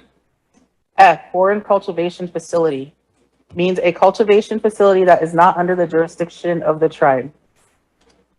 G, inventory control, means a process that may be used to monitor the chain of custody of marijuana from the point of cultivation to the consumer. H, management employees, means those employees who serve a supervisory role of some nature and are at least 21 years old. I, marijuana, the plant Cannabis sativa L, and any part of that plant, including the seeds thereof and all derivatives, extracts, cannabinoids, isomers, acids, salts, and salts of isomers, whether growing or not with a delta 9 tetrahydrocannabinol concentrate greater than 0.3% on a dry weight basis. J, marijuana business, means a cultivation facility, processing facility, distribution facility, or any combination thereof. K, marijuana concentrate, means specific subset of marijuana that was produced by extracting cannabinoids from marijuana. Types of marijuana concentrate include water-based marijuana concentrates, solvent-based marijuana concentrates, critical fluid extraction marijuana concentrates, and fat-based marijuana concentrates. L, marijuana product, means a product that contains marijuana or an extract thereof is intended for use or consumption other than by inhalation, including but not limited to foodstuffs, extracts, oils, tinctures, and other similar products. M, processing, means the harvesting of the plant cannabis or the use of any process or equipment, including but not limited to dehydrators or humidifiers that may be necessary to convert raw material marijuana plants or plant parts into a consumable product. N, processing facility, means any business under the jurisdiction of the tribe at which marijuana is processed for supply to distribution facility. O, registration card, means a document issued by the marijuana business or its designee that identifies a person as having registered with the marijuana business to consume marijuana on a certain designated premises. Such registrant or registrants will be exempt from tribal prosecution for engaging in the use of marijuana. P, reservations, means all lands described or referenced in the tribe's constitution, all lands over which the Rosebud Sioux tribe retains jurisdiction, all lands held by the United States of America and trust of the Rosebud Sioux tribe, and any lands which may in the future come within the jurisdiction of the tribe by any lawful means. Q, shipping container, means any container or wrappings used solely for the transport of marijuana products to a distribution facility. R, solvent-based marijuana concentrate, means a marijuana concentrate that was produced by extracting cannabinoids from marijuana through the use of glycerin, isopropyl alcohol, ethanol, or propylene glycol as a solvent. State means the state of South Dakota. Tribe means and tribal refers to the Rosebud Sioux tribe and a federally recognized Indian tribe. Tribal council refers to the Rosebud Sioux Tribal Council. Tribal court means the tribal courts of the tribe as established pursuant to the tribal constitution and the tribe's law and order code. W, water-based marijuana concentrate, means a marijuana concentrate that was produced by extracting cannabinoids from marijuana through the use of only water or ice. Chapter 2. Prohibited acts of affirmative defenses. Section 17-2-1, exempt from prosecution for certain acts. A, any person under the age of 21 who has a qualifying medical condition and or a valid unexpired medical registration card issued by the Rosebud Sioux tribe or another federally recognized tribe or tribal entity of said tribe or written authorization license from the Rosebud Cannabis Control Commission to possess, sell, transport, or cultivate marijuana pursuant to the Rosebud Sioux tribal law and order law or a card issued by a state that allows for medical marijuana to be prescribed by a medical practitioner is authorized to use, possess, or cultivate marijuana consistent with RST LLC 5-28-1, Section 7, 5-28-3, section 3, and 5-28-15. B, no person be subject to prosecution or civil penalty in the tribal court for constructive possession, conspiracy, or any other criminal offense solely for being in the presence or vicinity of the use of marijuana in accordance with the provisions of this title. C, no employee of a marijuana business shall be subject to prosecution or civil penalty in the tribal court for the cultivation, production, or distribution of marijuana in accordance with this title. Section -17-2-2, no exemption from prosecution for certain acts. A person who holds a valid registration card is not exempt from prosecution or civil penalty in the tribal court for 1, driving, operating, or being in actual physical control of a vehicle under power while under the influence of marijuana. 2, knowingly delivering marijuana to another person who does not lawfully hold a valid registration card. And 3, delivering marijuana for consideration to any person, regardless of whether the recipient lawfully holds a valid registration card. Section 17-2-3, minors. Subsection A, it shall be unlawful for any cultivation, processing, testing, or distribution facility, dispensary, to employ any person who is not at least 18 years of age. Subsection B, persons under the age of 18 years shall not be allowed on the premises of any cultivation, processing, testing, or distribution facility, dispensary. Subsection C, individuals who are under the age of 18 that have a valid doctor's medical prescription may consume marijuana only under the supervision of their legal parent or guardian. Subsection D, all consumption by someone less than 18 years of age shall be done in accordance with Chapter 11 of this ordinance. Section 17-2-4, dispensaries and its agents not subject to prosecution, search, seizure, penalty, or discipline for certain conduct. Subject to section 17-2-9 below, no dispensary or its agent employee is subject to prosecution, search or inspection, seizure, or penalty in a matter, or may be denied any right or privilege for acting in accordance with this chapter to 1, possess, transport, or store cannabis or cannabis products. 2, deliver, transfer, or transport cannabis to a testing facility and compensate a testing facility for services provided. 3, purchase or otherwise acquire cannabis from a cultivation facility or dispensary and cannabis products from a cannabis product manufacturing facility or dispensary. 4, deliver, sell, supply, transfer, or transport cannabis products, cannabis paraphernalia, or related supplies or educational materials to a cardholder or dispensary. Section 17-2-5, cultivation facilities and its agents not subject to prosecution, search, seizure, penalty, or discipline for certain conduct. Subject to 17-2-9 below, no cultivation facility or its agent employees subject to prosecution, search, or inspection, seizure, or penalty of any kind for acting in accordance with this chapter to 1, possess, plant, propagate, cultivate, grow, harvest, produce, process, manufacture, compound, convert, prepare, pack, repack, or store cannabis. 2, deliver, transfer, or transport cannabis to a testing facility and compensate a testing facility for services provided. 3, purchase or otherwise acquire cannabis from a cultivation facility. 4, purchase cannabis seeds from medical cannabis establishment. 5, deliver, sell, supply, transfer, or transport cannabis paraphernalia, or related supplies or educational materials to a cultivation facility or dispensary. Section 17-2-6, cannabis products manufacturing facility and its agents employees not subject to prosecution, search, seizure for certain conduct. Subject to section 17-2-9 below, no cannabis product manufacturing facility or its agent employees subject to prosecution, search, or inspection, seizure, or penalty of any kind for acting in accordance with this chapter. 1, purchase or otherwise acquire cannabis from a cultivation facility and cannabis products or cannabis from a cannabis product manufacturing facility.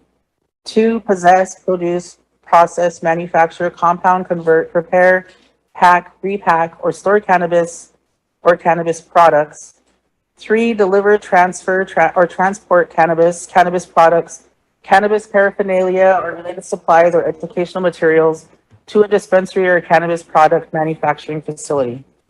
4, deliver, transfer, or transport cannabis, cannabis to a testing facility or compensate the testing facility for services provided. 5, deliver, sell, supply, transfer, or transport cannabis, cannabis products, cannabis paraphernalia or related supplies or educational materials to a cannabis product manufacturing facility or dispensary. Section 17-2-7, testing facilities and its agents, employees not subject to prosecution, search, seizure for certain conduct. Subject to section 17-2-9 below, no testing facility or its agent, employees are subject to prosecution, search, or inspection, seizure, or penalty of any kind for acting in accordance with this chapter. 2, acquire, possess, transport, and store cannabis or cannabis products obtained from a cardholder, non-resident cardholder, or medical cannabis establishment. Return the cannabis or cannabis products to the cardholder or medical cannabis establishment. Test cannabis, including for potency, pesticides, mold, or contaminants, or receive compensation for services under this section. Section 17-2-8, seizure or forfeiture of cannabis or related properties. Any cannabis, cannabis product, cannabis paraphernalia, or other interest or right to property that is possessed, owned, or used in connection with the medical use of cannabis as allowed under this ordinance or acts incidental to such use may not be seized or forfeited. This ordinance does not prevent the seizure or forfeiture of cannabis exceeding the amount allowed under this ordinance or prevent seizure for forfeiture if the basis of the action is unrelated to the cannabis that is possessed, manufactured, transferred, or used in accordance with this ordinance. Section 17-2-9, searches and inspections, Cannabis Control Commission authorization required.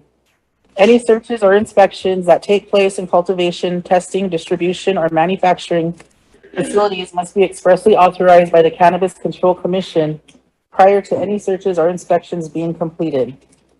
Section 17-2-10, deleterious outcomes.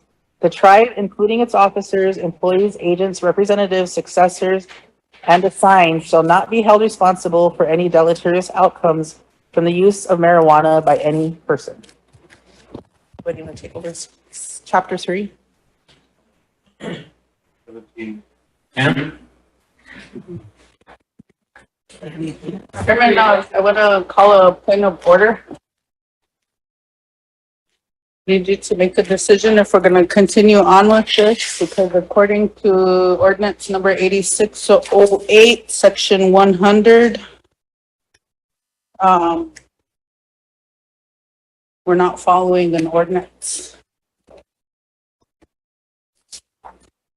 What does it say? It under section 200 ordinance. Introducing ordinances, but what we're doing right now is we're introducing something to the law and order code, and it needs to start with an ordinance. with what, Ben? With an ordinance. So in order for this to become into our law and order code and giving it that chapter and title, it needs to go through ordinance first. Get the ordinance passed first, and then it comes back as being part of the law and order code. That's what needs to happen. Yeah. How did it? I never. Because it's went through governmental affairs, and it's went through, and that's why it's citing section 17 under the law. Yeah. Okay, it's not an ordinance yet. No, that's why we're reading it for the first reading. No, because you guys haven't had a public hearing. It says each committee of the Rosebud Sioux Council shall have at least one public hearing prior to subsection 103A on ordinances affecting residents within the exterior boundaries of the Rosebud Sioux tribe. And if somebody needs to do it, And where was your hearing at? We don't do the reading first. You do the first reading first. No, we don't. That's under the law and order code, but under the ordinances, we don't.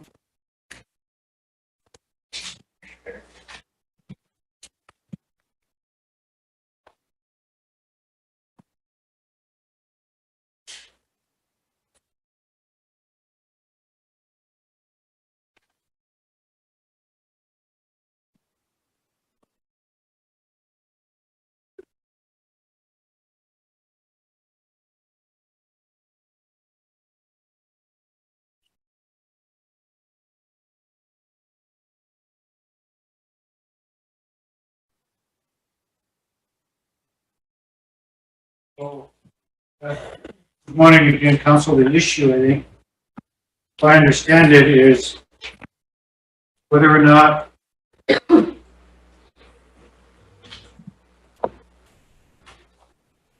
legislative procedure for the council requires a public hearing prior to the first reading of the law and order code amendment. Is that correct?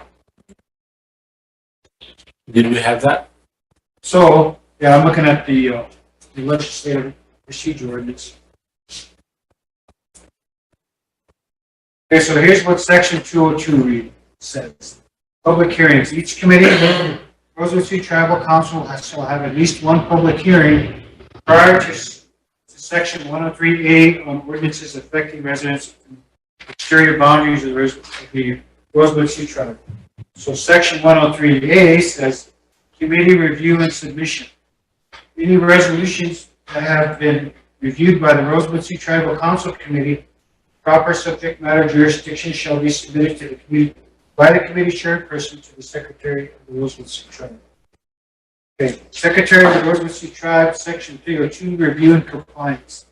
The Secretary of the Rosebud City Tribe, upon receiving any resolution or ordinance from a committee of the Rosebud City Tribal Council, shall review each resolution and ordinance to ensure compliance to section 104A and 301A. So 104A provides minimum requirements. This is for the resolution. Each resolution shall be reported out of a Rosebud City Tribal Council committee, shall have as a minimum recognition statement of the Rosebud City Tribe by the federal government of the United States. Citation of authority following the Constitution of the Rosebud City Tribal or federal law or tribal resolution. Statement of purpose or intent. Rosebud City Tribe Council Committee or referral statement. Statement of authorization to the proper tribal government entity for implementation. Section 301A says, all resolutions or ordinance shall be submitted to the Secretary of the Rosebud City Tribe no later than Wednesday of each month by 12 o'clock p.m. Consideration by the legislative body of the Rosebud City Tribe. So, and this is one way to read that, all that together, is that once the committee chairman submits the resolutions to the Rosebud City Tribe, the secretary would review and comply. So then the committee, the chair or the secretary would request that the public hearing be scheduled. See, and I don't understand this section completely. It says each committee of the Rosebud City Tribe shall have one of these public hearings prior to section 103. But before you can implement 103, it has to be submitted to the secretary, and she reviews it for compliance. So really, the compliance part of it would be the secretary's determination whether or not the committee has scheduled or has had a public hearing. Does that make sense?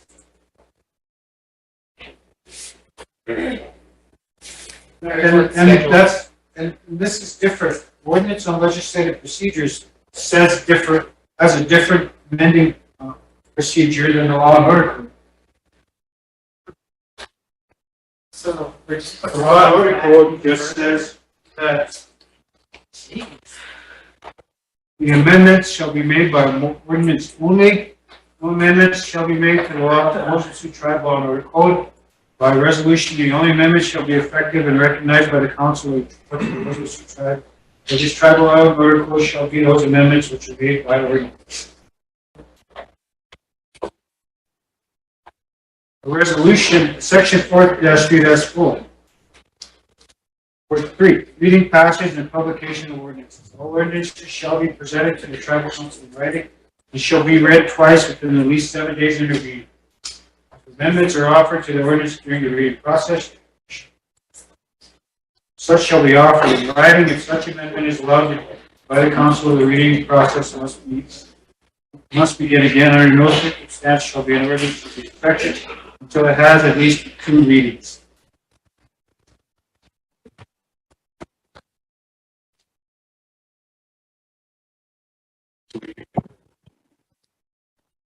See, on questions of procedure, those are questions for council to decide, subject to the ruling of the chair.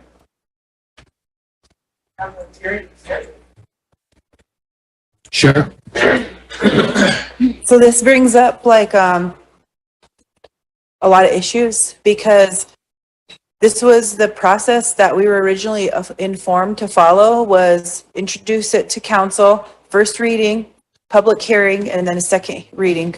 If in the public hearing, there's changes or any changes are made throughout that duration, reverts back to the first hearing or first reading. That's how we passed 3 laws into place since I've been in this seat. I think we set a precedent, and I would like to request that the chairman make determination. I think we should move forward and do our first reading today. We have a public hearing scheduled on the 21st of October. And if there are any changes made that day, we're going to revert back to the first reading regardless. So I just wanted to request that the chair make a determination and in favor of proceeding. Thank you. That's what I'll do. Need to move forward. Sure. I'll take over on chapter 3 licensing. Section 17-3-1, marijuana business operating fee. Each marijuana business under the jurisdiction of the tribe shall be organized under tribal law and shall be wholly owned by the tribe. Section 17-3-2, licensure requirement. Every employee of the marijuana business shall be required to obtain from the Cannabis Control Commission or its designee a cannabis employee license as a prerequisite to such employment. B, the application for a cannabis employee license shall include the following information. 1, name, address, telephone number, email address, social security number, date of birth of the applicant. 2, proof of the applicant is at least 18 years of age. 3, a current photograph of the applicant on a state or tribal ID.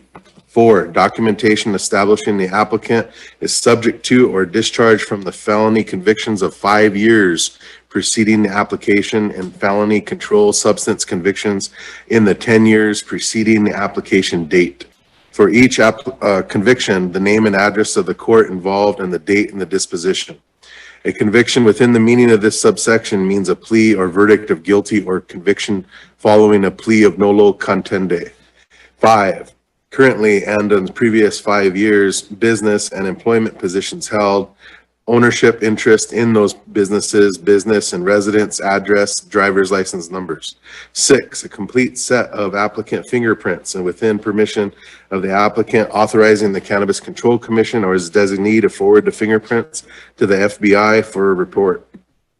7, the names, telephone number, email address, and current physical address of at least 3 references, including at least 1 professional reference.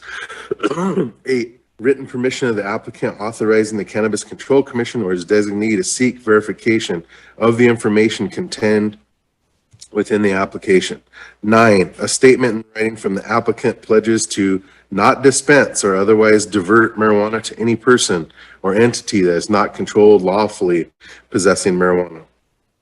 10, a statement in writing from the applicant certifies under penalty of perjury that all the information contained in the application is true, correct, and 11, any of the information the Cannabis Control Commission deems relevant. C, the cannabis employee license that is issued to the applicant shall include the following printed statement, and the application of the license shall require the individual applicant to acknowledge the following warning. Section 17-3-3, terms, renewals, and fees. A, unless otherwise suspended or revoked, a cannabis employee license shall expire 2 years following the issuance. A person may reapply for a cannabis employee license for subsequent periods of 2 years. B, every applicant in the cannabis employee license or renewal shall be accompanied by a non-refundable license fee as established by resolution adopted by the Cannabis Control Commission from time to time. The biannual 2 years from issue date license fee shall be $50. C, all license fees shall be remitted to the Cannabis Control Commission, who shall keep accurate records of all such receipts and shall provide copies to the Tribal Secretary's office for an official record, shall be subject to distribution by the Cannabis Control Commission in accordance with its usual appropriation procedures. D, the license fee shall not include fingerprinting, photographing, background check costs, and shall be in addition to any other fees imposed by the CCC. All license fees listed herein will be the responsibility of the cannabis employee of the license. Section 17-3-4, eligibility and determination. The CCC or its designee shall review any applicant prior activities, criminal record, if any, and reputation, habits, and associations to be making a finding concerning the eligibility of employment in a cultivation facility, distribution facility, consumption facility, or processing facility. Section 17-3-5, grounds for denial of cannabis employee license. The grounds for denial of a cannabis employee license shall be one of the following. A, the applicant within the past 3 years has violated the title or state law, statute, rule, or regulation relating to the cultivation, processing, or distribution of marijuana. Oh, it's supposed to be title, tribal, or any state law. B, the applicant has knowingly made a false statement of material fact or has knowingly omitted a state material fact in the application for a cannabis employee license. C, the applicant has been convicted of, subject to, or discharged from a felony of convictions in 5 years preceding the application, and felony controlled substance convictions in the 10 years preceding their application date. A conviction within the meaning of this subsequent means a plea or verdict of guilty or a conviction of a plea of no contest. D, a distribution in the Cannabis Control Commission that employment of the applicant poses a threat to the public interest or to the effective regulation of marijuana. E, the applicant is under 18 years of age. F, the required application or renewal fees have not been paid within 30 days. Section 17-3-6, reconsideration of denial. A person aggrieved by a decision of the Cannabis Control Commission or its designee to deny a cannabis employee license may seek reconsideration of such decision to the CCC by filing a written petition for reconsideration with the Rosebud Sioux Tribe or as a designee within 30 days, calendar days of service of the written notice of decision. Page 19. A petition of reconsideration is not filed within such time the decision shall be final. B, the petition or reconsideration must include at a minimum an assertion of denial of the applicant was in error or otherwise improper and support for that assertion. C, the assertion described in C and has no factual support for the assertion shall be automatically denied. B, following the, is that like going on from B? Or should it be D?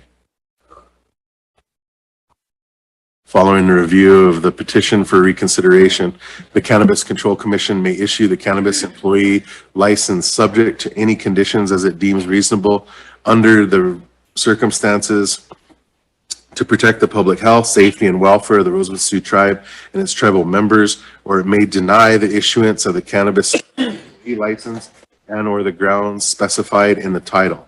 The decision of the CCC shall be final and not subject to judiciary review. In the case of the denial upon reconsideration, a newly written explanation must be provided. Section 17-3-7, license suspension.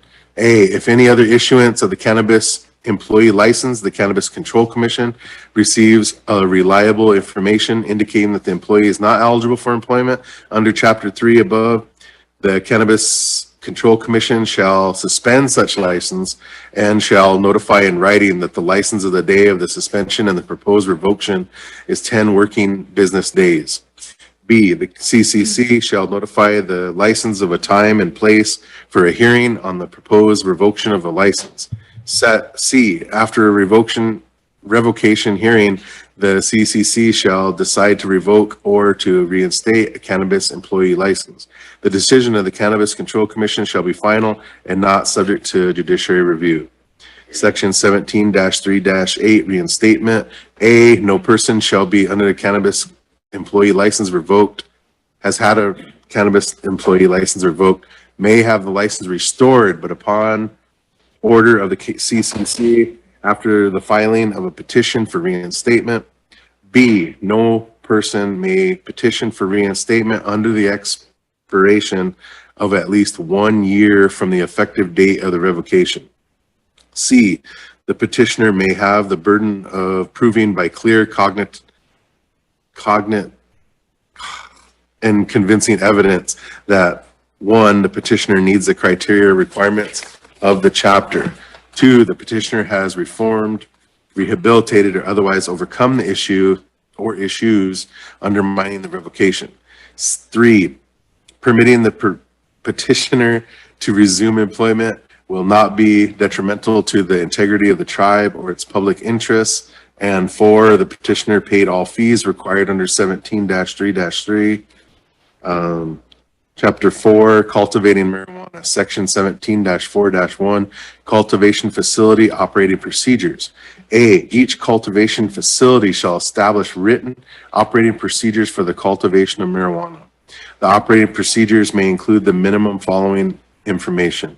1, the manner in which the pesticide and any other agricultural chemicals are to be applied during its cultivation process. 2, the equipment and methods employed in the cultivation of marijuana. 3, how the cultivation of marijuana may be transported to a testing facility, processing facility, or distribution facility.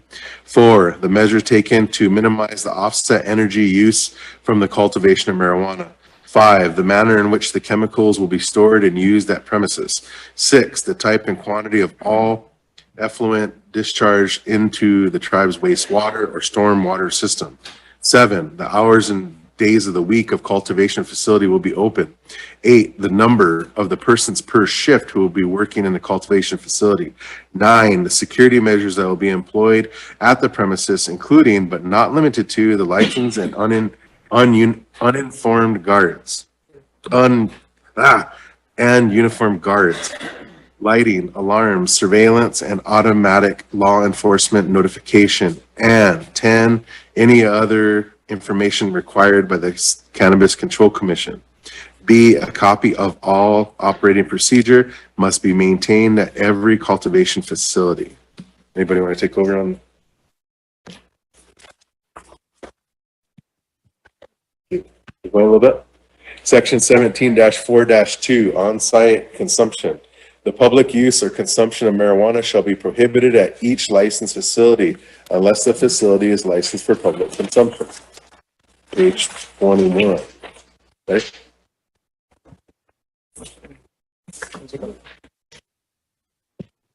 Section 17-4-3, quality assurance, adulteration prohibited. Within 12 months of the establishment of this ordinance, all marijuana cultivated must be tested for safety and quality assurance. A cultivation facility may not treat or otherwise adulterate marijuana with any chemical or other compound whatsoever to alter its color, appearance, weight, or smell. Section 17-4-4, research and development. A, research, testing, or other similar facilities located within the exterior boundaries of the reservation that cultivate marijuana for research, testing, or distribution to patients or primary caregivers shall be considered a cultivation facility and shall be subject to all applicable regulations and limitations for a cultivation facility. B, the cultivation of locally grown and organic marijuana is encouraged. Section 17-4-5, precautions and specific requirements. A, every cultivation facility shall take all reasonable measures and precautions to ensure that the following requirements are met. 1, all cultivation of marijuana that a cultivation facility carries out or causes to be carried out must take place in an enclosed, locked structure or building. 2, any person who, by medical examination or supervisory observation, is shown to have or appears to have an illness, open lesion, including boils, sores, or infected wounds, or any other abnormal source of microbial contamination for whom there is a reasonable possibility of contact with marijuana shall be excluded from any operations which may be expected to result in such contamination until the condition is corrected. 3, all persons working in direct contact with marijuana shall conform to hygienic practices while on duty, including but not limited to maintaining sufficient personal cleanliness. 4, litter and waste shall be properly removed, and the operating systems for waste disposal shall be maintained in an adequate manner so that they do not constitute a source of contamination in areas where marijuana is exposed. 5, all floors, walls, and ceilings shall be constructed in such a manner that they may be adequately cleaned and kept in good repair. 6, adequate lighting shall be required in all areas where marijuana is stored. 7, adequate screening or other protection against the entry of pests shall be made. Rubbish shall be disposed of so as to minimize the development of odor and minimize the potential for the waste becoming an attractment, harborage, or breeding place for pests. 8, all buildings, fixtures, and other facilities shall be maintained in a sanitary condition. 9, pesticides, chemicals shall be identified, held, and stored in a manner that protects against contamination of marijuana and in a manner that is in accordance with this title and any applicable tribal, state, or federal law, rule, or regulation. B, cultivation facilities shall be subject to the following specific regulations. 1, the display or sale of paraphernalia employed in the use or consumption of marijuana or any implement that may be used to administer, use, inhale, consume, smoke, or ingest marijuana is prohibited at the cultivation facility.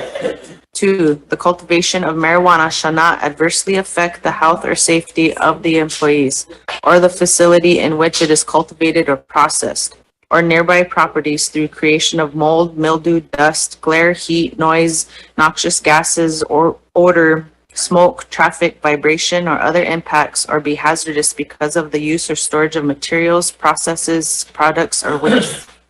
3, the cultivation area shall occur only within a self-contained structure that is adequately ventilated. 4, the cultivation facility shall comply with stormwater, wastewater, and other requirements of the tribe.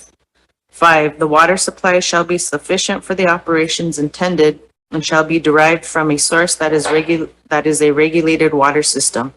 Private water supply shall be derived from a water source that is capable of providing a safe, potable, and adequate supply of water to meet the facility's needs.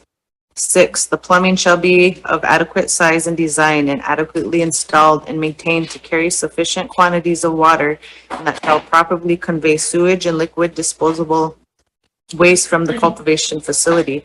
There shall be no cross connections between potable and wastewater lines. 7, all operations in the receiving, inspecting, transporting, segregating, preparing, manufacturing, packaging, and storing of marijuana or marijuana products shall be conducted in accordance with adequate sanitation principles. 8, every cultivation facility shall provide its employees with adequate and readily accessible toilet facilities that are maintained in a sanitary condition and good repair. 9, all hand washing facilities shall be adequate and convenient and be furnished with running water at a suitable temperature. Hand washing facilities shall be located in the cultivation facility and where good sanitary practices require employees to wash and or sanitize their hands. and provide effective hand cleaning and sanitizing preparations and sanitary towel service for suitable drying devices. 10, marijuana that can support the rapid growth of undesirable microorganisms shall be held in a manner that prevents the growth of these microorganisms. Chapter 5, processing marijuana, section 17-5-1, processing facility operating procedures. A, each processing facility shall establish written operating procedures for the processing of marijuana. The operating procedures must include the minimum following information. 1, all applicable provisions contained in Chapter 4 of this ordinance. 2, how the marijuana will be transported from a processing facility to a distribution facility, including intertribal commerce.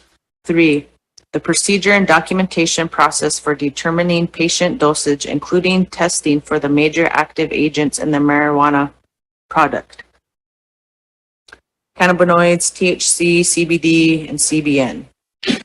4, require standards for the processing marijuana into food and other edibles by cooking, baking, infusing, or grinding. Such standards shall be no less stringent than the standards of the United States Public Health Service.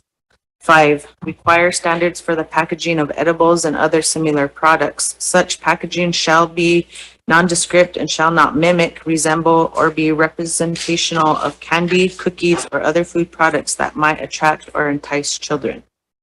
Section 17-5-2, food safety course. A, any person who processes marijuana into food or other edibles shall be required to provide evidence of completion of a food safety course that includes basic food handling training and is comparable to or is a course given by a state or county public health agency. B, any course taken pursuant to this rule must last at least 2 hours and cover the following subjects: causes of foodborne illness, highly susceptible populations and worker illness, personal hygiene and food handling practices. 3, approved source of food. 4, potentially hazardous foods and food temperatures. 5, sanitation and chemical use. And 6, emergency procedures, fire, flood, sewer backup. Section 17-5-3, quality assurance. Within 12 months of the establishment of this ordinance, marijuana processed in each marijuana product must be tested for safety and quality assurance, including but not limited to potency testing, residual solvents testing, microbial testing, aflatoxin testing, pesticide testing, and heavy metal testing. Section 17-5-4, precautions and specific requirements. A, every processing facility shall take all reasonable measures and precautions to ensure that the following requirements are met. 1, all processing of marijuana that a processing facility carries out or causes to be carried out must take place in an enclosed locked structure or building. 2, any person who, by medical examination or supervisory observation, is shown to have or appears to have an illness, open lesion, including boils, sores, or infected wounds, or any other abnormal source of microbial contamination for whom there is a reasonable possibility of contact with marijuana shall be excluded from any operations which may be expected to result in such. 3, all persons working in direct contact with marijuana shall conform to hygienic practices while on duty, included but not limited to maintaining sufficient personal cleanliness. 4, litter and waste shall be properly removed, and the operating systems for waste disposal shall be contained in an adequate manner so that they do not constitute a source of contamination in areas where marijuana is exposed. 5, all floors, walls, and ceilings shall be constructed in such a manner that they may be adequately cleaned and kept clean and kept in good repair. 6, adequate lighting shall be required in all areas where marijuana is stored. 7, adequate screening or other protection against the entry of pests shall be made. Rubbish shall be disposed of so as to minimize the development of odor and minimize the potential for the waste becoming an attractant, harborage, or breeding place for pests. 8, buildings, fixtures, and other facilities shall be maintained in a sanitary condition. 9, toxic cleaning compounds, sanitizing agents, solvents used in the production of marijuana concentrate shall be identified, held, and stored in a manner that protects against contamination of marijuana and in a manner that is in accordance with this title and any applicable tribal, state, or federal law, rule, or regulation. B, processing facilities shall be subject to the following specific regulations. 1, there shall be no on-site use or consumption of marijuana. 2, the display or sale of paraphernalia employed in the use or consumption of marijuana or any implement that may be used to administer, use, inhale, consume, smoke, or ingest marijuana is prohibited at the processing facility.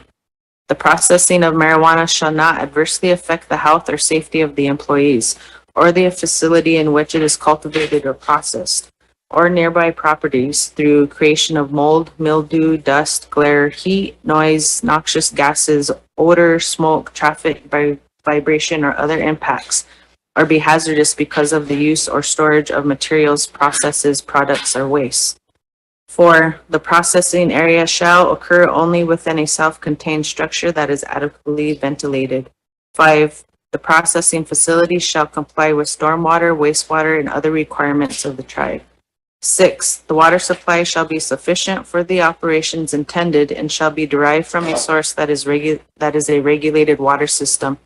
Private water supply shall be derived from a water source that is capable of providing a safe, potable, and adequate supply of water to meet the facility's needs. 7, the plumbing shall be of adequate size and design and adequately installed and maintained to carry out sufficient quantities of water, and that shall properly convey sewage and liquid disposable waste from the processing facility.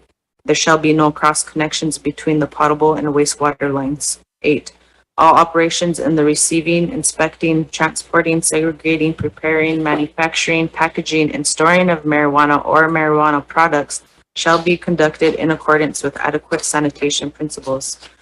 9, every processing facility shall provide its employees with adequate and readily accessible toilet facilities that are maintained in a sanitary condition and good repair. 10, all hand washing facilities shall be adequate and convenient and be furnished with running water at a suitable temperature. Hand washing facilities shall be located in the cultivation facility and where good sanitary practices require employees to wash and/or sanitize their hands and provide effective hand cleaning and sanitizing preparations and sanitary towel service for suitable drying devices. 11, all contact surfaces, including utensils and equipment used for the preparation of a marijuana product, shall be cleaned and sanitized as frequently as necessary to protect against contamination. Equipment and utensils shall be so designed and of such material and workmanship as to be adequately cleanable and shall be properly maintained. What do you want to take over?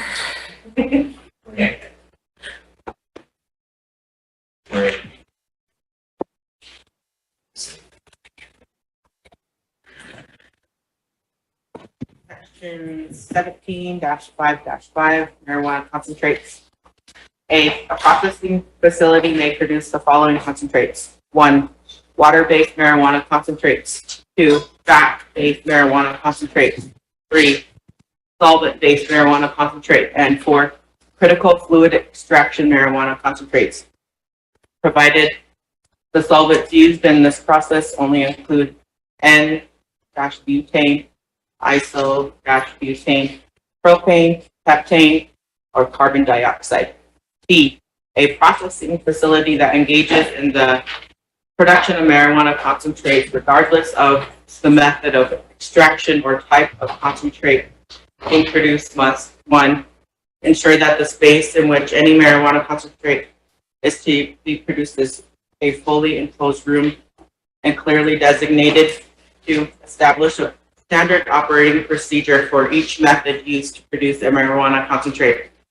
3, establish written quality control procedures designed to minimize any potential risks to employees or contamination of marijuana products. 4, ensure that all the equipment used in the production of a marijuana concentrate is food grade, including ensuring all the counters and surface areas were constructed in such a manner that it reduces the potential for the development of microbial and mold and can be easily cleaned. 5, Ensure that all equipment, counters, and services used in the production of a marijuana concentrate is thoroughly cleaned after the completion of each production of marijuana concentrate. 6, have a comprehensive training manual that provides step-by-step instruction for each method used to produce a marijuana concentrate. The training manual must include, but need not be limited to, all standard operating procedures, quality control procedures, and safety procedures for each method of production, instructions on the appropriate use and maintenance of all the equipment involved in each process. Any cleaning required to comply with all applicable sanitary rules. 7, provide adequate training prior to individuals engaging in the production of marijuana concentrate. Adequate training must include, but need not limited to, providing the appropriated employee or volunteer with a training manual and live in-person instruction detailing safety procedures for each method of production. Instructions on the appropriate use and maintenance of all equipment involved in the process and any cleaning required prior to maintain compliance with all applicable sanitary rules. 8, maintain clear and comprehensive records that document every phase of each step in the production of marijuana concentrate, which must include the name and license number of every employee, volunteer that worked on the production of that marijuana concentrate. 9, ensure that the room in which marijuana concentrate shall be produced contains an emergency eye wash station. D, with respect to critical fluid extraction marijuana concentrate, the processing facility must also ensure that the facility and all equipment used in the production of the critical fluid extraction marijuana concentrate meets the following requirements. 1, a professional grade closed loop extraction system capable of recovering the solvent used. 2, a pressurized extraction system is utilized, then every vessel in the system must be rated to a minimum of 900 pounds per square inch. 3, a sufficient fume hood and exhaust system is installed in the room in which a critical fluid extraction marijuana concentrate shall be produced, and that the system is fully functioning prior to the production of a critical fluid extraction marijuana concentrate. 4, all flammable materials used in the production of the critical fluid extraction marijuana concentrate are stored in a storage tank designed to hold flammable material and is outside of the room in which the concentrates are to be produced.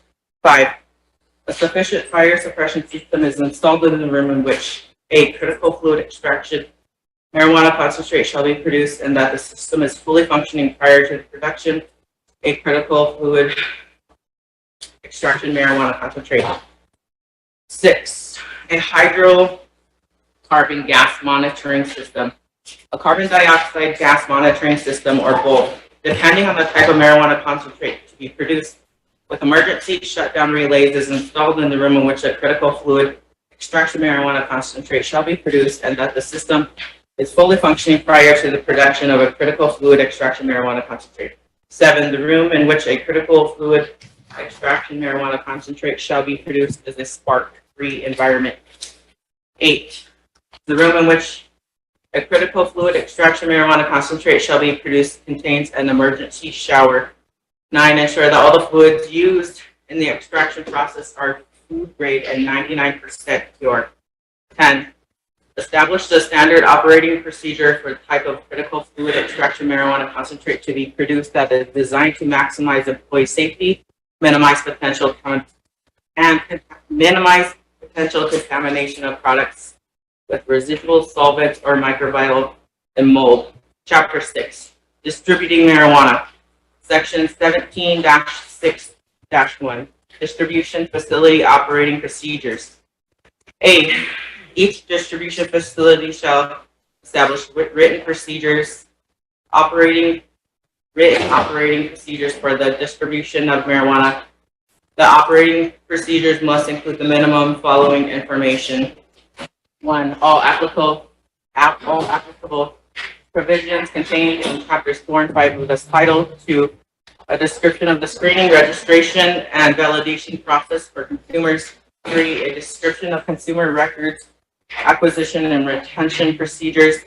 4, the process for tracking marijuana quantities and inventory control. 5, the procedure and documentation process for assuring the safety and quality of the marijuana products, including but not limited 2, testing for bacteria, mold, pesticides, and other contaminants. 6, the procedure and documentation process for determining patient dosage, including testing for the major active agents in marijuana. Section 17-6-2, access. A, only distribution facility employees, holders of a valid registration card, and persons with bona fide purposes for visiting the premises shall be permitted access into a distribution facility. B, potential customers shall not visit any distribution facility without first having obtained a valid registration card. C, all other visitors shall remain in a designated waiting area in the distribution facility. D, notwithstanding these requirements, nothing shall prohibit tribal law enforcement from entering, any area of the facility upon presentation of official credentials, identifying them as such.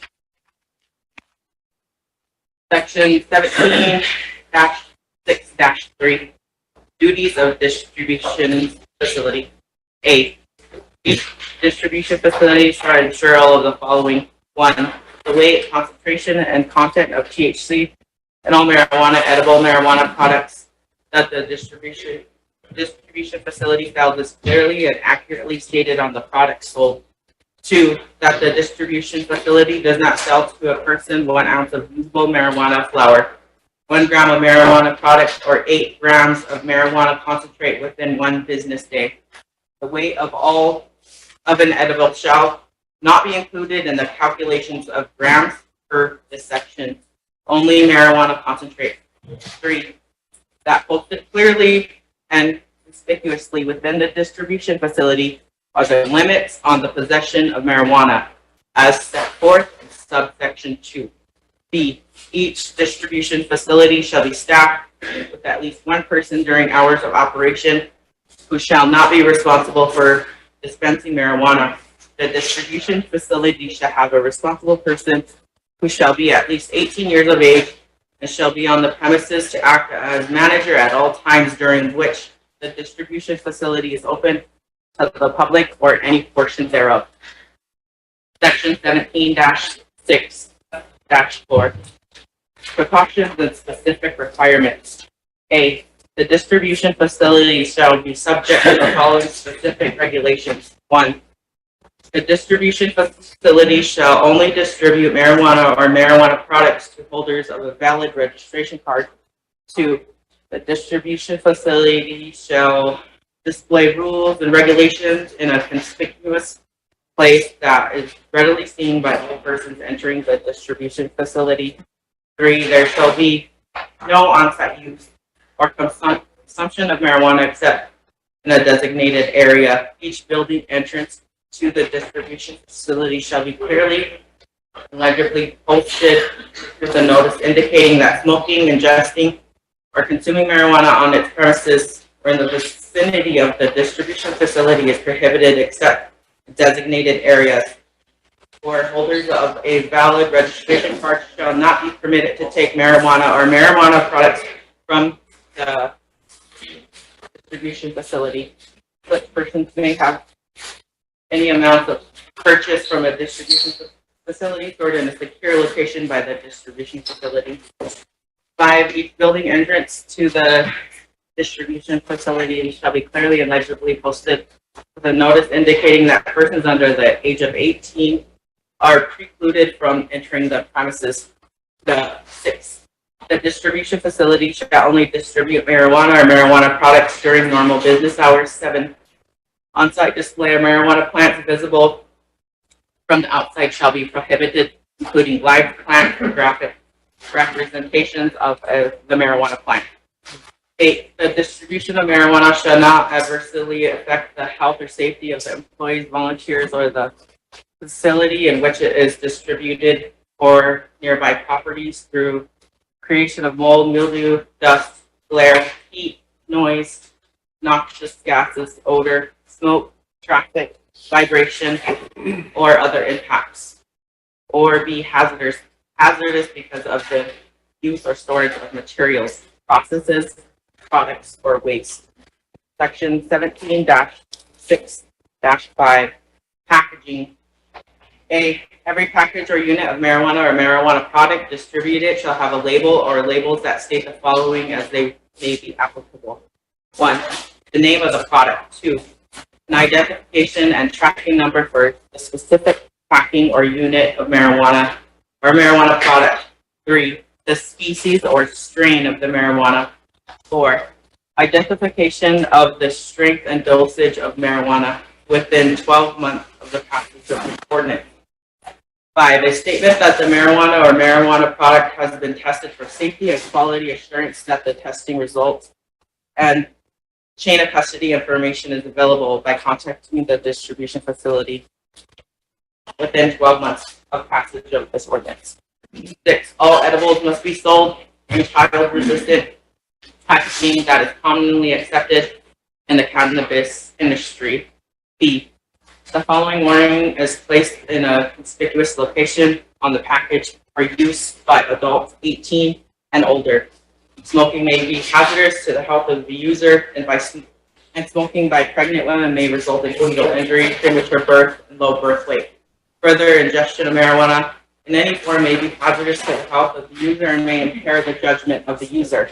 C, the following specific requirements for edible marijuana products.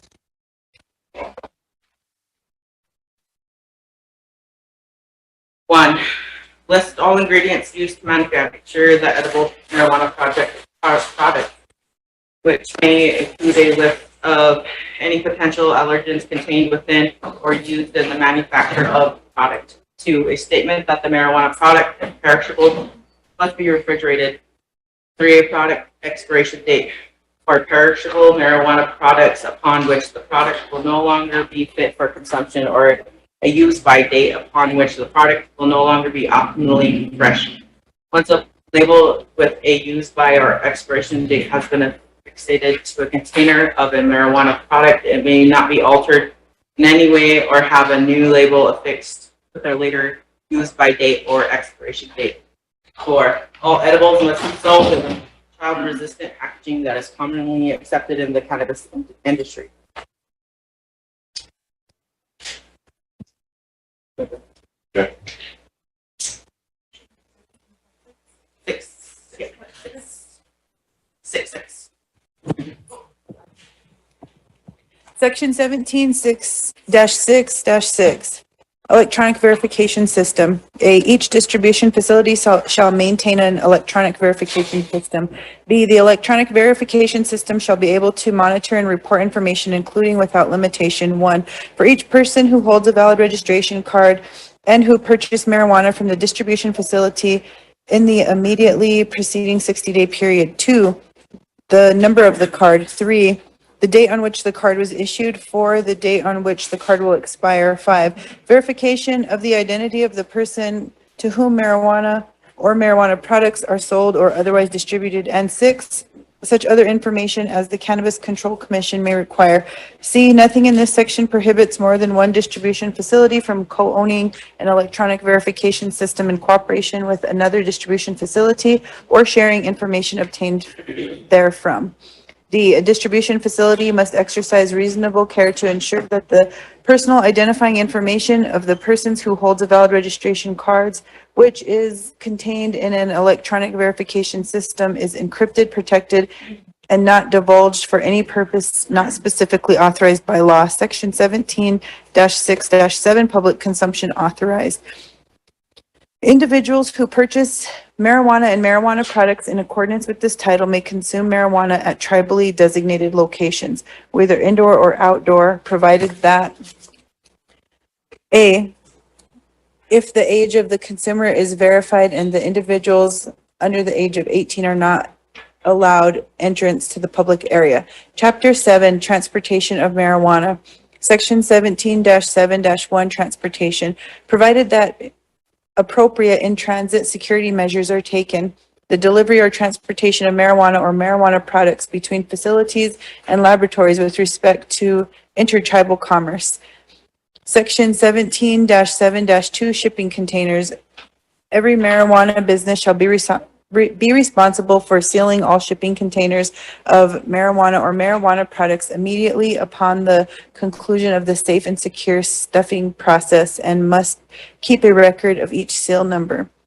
B, only management employees at the receiving facility or government officials having custody of a shipping container of marijuana or marijuana products may break the seal for legitimate reasons. Section 17-7-3, Transportation Security Program. A, every marijuana business shall establish a detailed transportation security program approved by the Cannabis Control Commission, which shall include at the minimum following: 1, standards and procedures to enhance the physical security of shipping containers, including standards for seals and locks. 2, standards and procedures for screening and evaluating shipping containers prior to transportation and upon delivery of the distribution facility. 3, standards of procedure for securing shipping containers and monitoring that security while in transit. 4, standards and procedures for the following or for allowing government officials to ensure and validate compliance with. 5, any other measures that the Cannabis Control Commission considers necessary to ensure the security and integrity of the transporting marijuana or marijuana products. Section 17-7-4, transportation outside the reservation. Delivery or transportation of marijuana or marijuana products shall conform to all applicable laws relating to the regulation of marijuana. Chapter 8, Security, Site Management, and Inventory Control. Section 17-8-1, Security and Site Management. A, every marijuana business shall provide adequate security for all facilities and laboratories, which shall include at the minimum the following. 1, all employees shall be required to hold and properly display a current identification badge issued by the tribe at all times. Proper display of the license badge shall consist of wearing the badge in a plainly visible manner at or above the waist and with a photo of the holder visible. The holder shall not alter, obscure, damage, or deface the badge in any manner.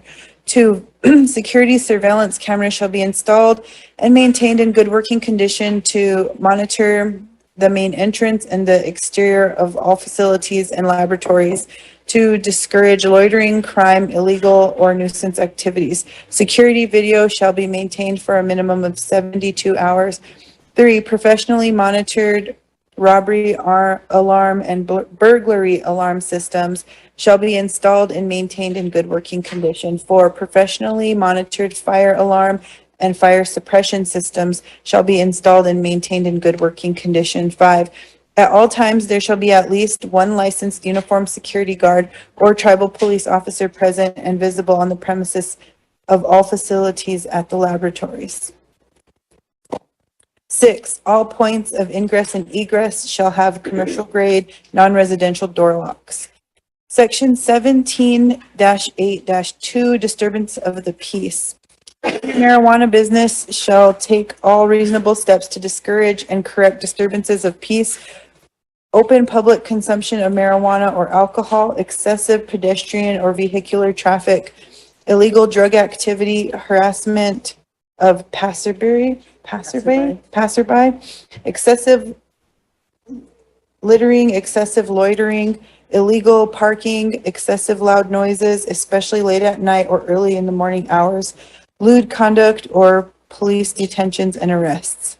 Section 17-8-3, inventory control system. A, every marijuana business shall maintain an inventory control system. B, the inventory control system must be able to monitor and report information, including without limitation. 1, insofar as impracticable, the chain of custody and current whereabouts in real time of marijuana from the point that it is harvested at a cultivation facility until it is sold at a distribution facility, and if applicable, if it is processed at the facility for the production of marijuana products. 2, a real-time account of the total amount of products sold. And 3, such other information as the Cannabis Control Commission may require.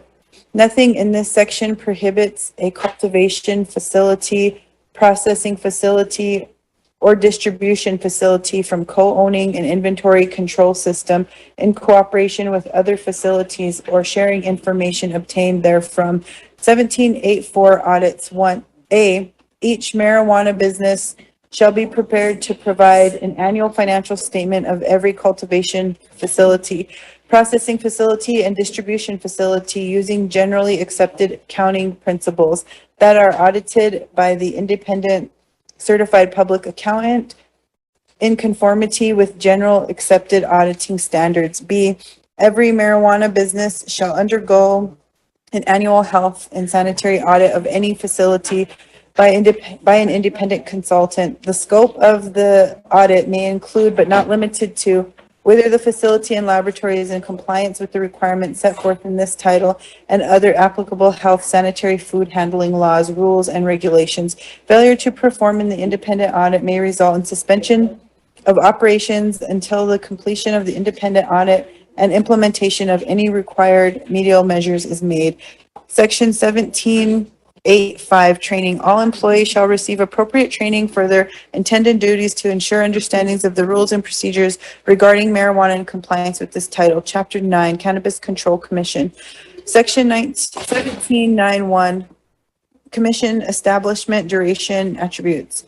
A, the tribe hereby establishes the Cannabis Control Commission as an instrumental of the tribe and will hereafter be referred to as the Commission.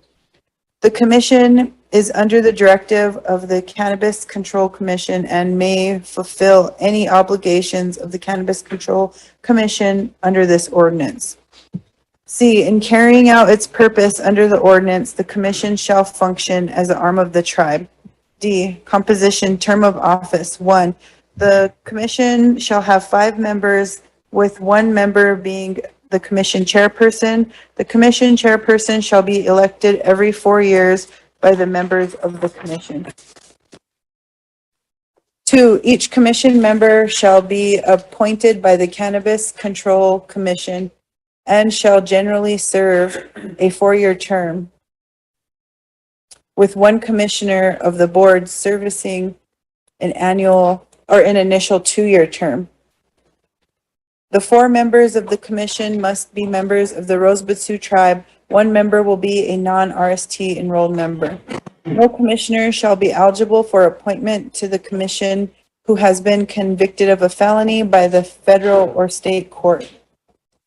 This shall also apply to misdemeanor convictions for theft, fraud, or fraudulent misrepresentation, embezzlement, use or possession of illegal drugs or controlled substance, domestic abuse, or a conviction for Class A or Class F offense in the Rosebud Sioux Tribe Law and Order, or Rosebud Sioux Tribal Court, sorry. 5, to prevent a conflict of interest, a commissioner cannot operate a business of their own, nor can their immediate family member. E, removal, due process, and vacancies. 1, the Cannabis Control Commission may remove a commissioner from office before the expiration of the term of office for the following reasons: conviction of a felony, neglect of duty, malfeasance in office, malfeasance, misconduct in office, and any conduct that threatens the honesty or integrity of the commission or otherwise violates the intent of this ordinance or other applicable tribal law, or for other good cause shown. Vacancies occurring on the commission shall be filled within 90 days in the same manner as the original appointment. As a member may, in the discretion of the Cannabis Control Commission, serve after the expiration of his or her term of office until his or her successor has been appointed, unless the member has been removed for cause under subsection 1. F, 2 members of the commission shall constitute a quorum. Should that be 3? 3 members, I'm sorry, 3 members of the commission shall constitute a quorum.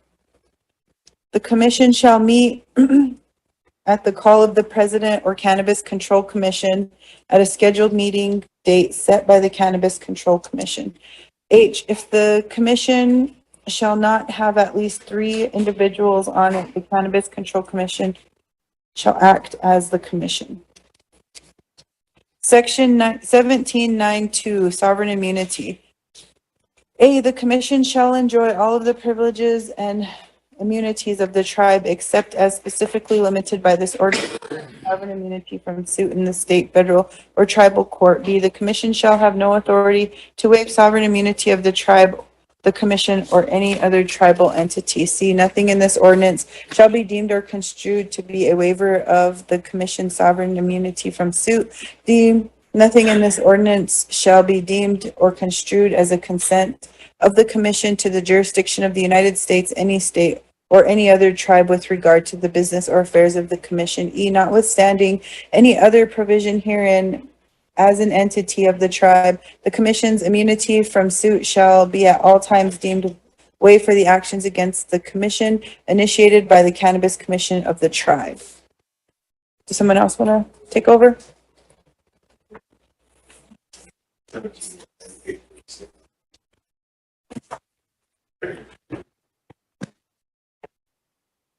Seventeen nine three, powers of the commission. The commission shall have the power and responsibility to A, enforce this ordinance. B, accept, review, approve, or disapprove any application for a license pursuant to this ordinance, including licenses for cultivating, processing, and distribution of marijuana grown pursuant to this ordinance, and applications for employee licenses. C, assesses and evaluates the potential environmental impact of a marijuana business's proposed operations as may be necessary.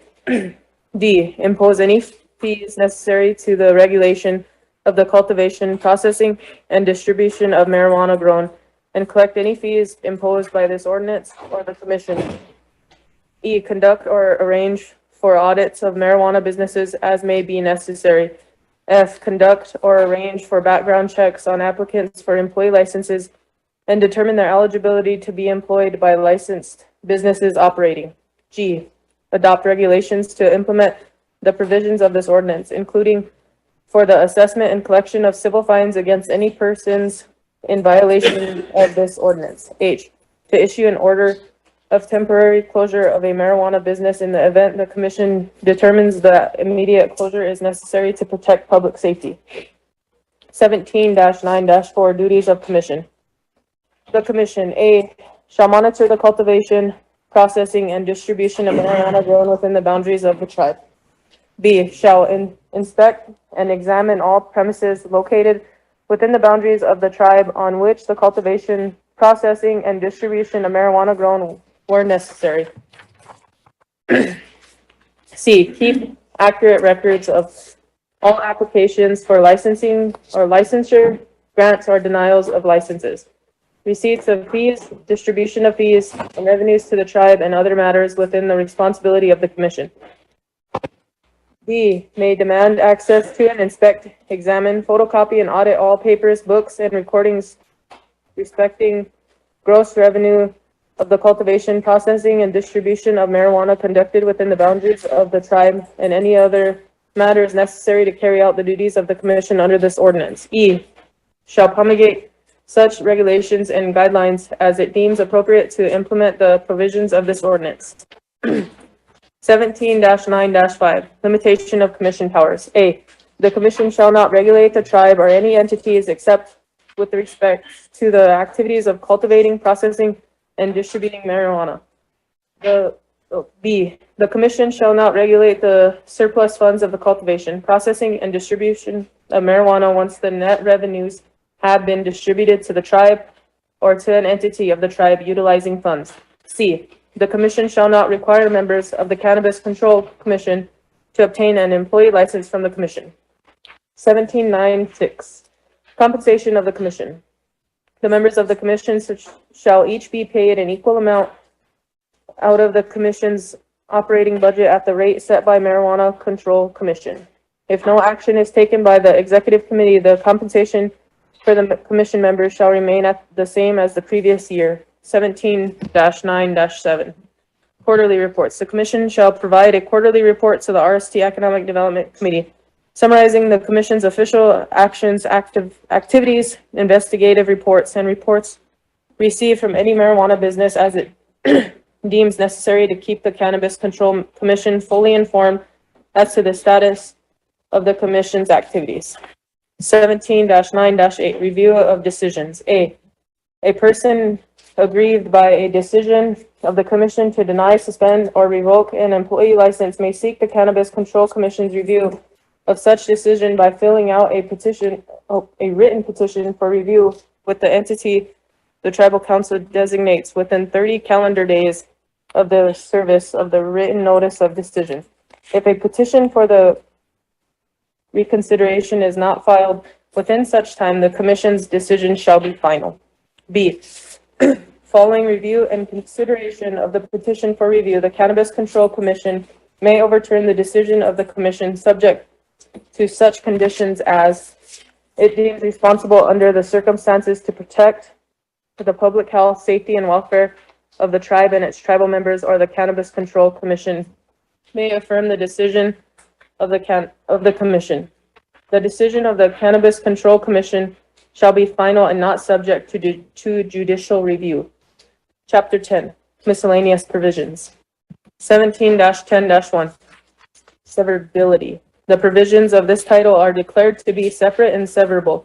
The tribal court shall adjudge to be invalid or unconstitutional any clause, sentence, paragraph, section, article, or part of this title.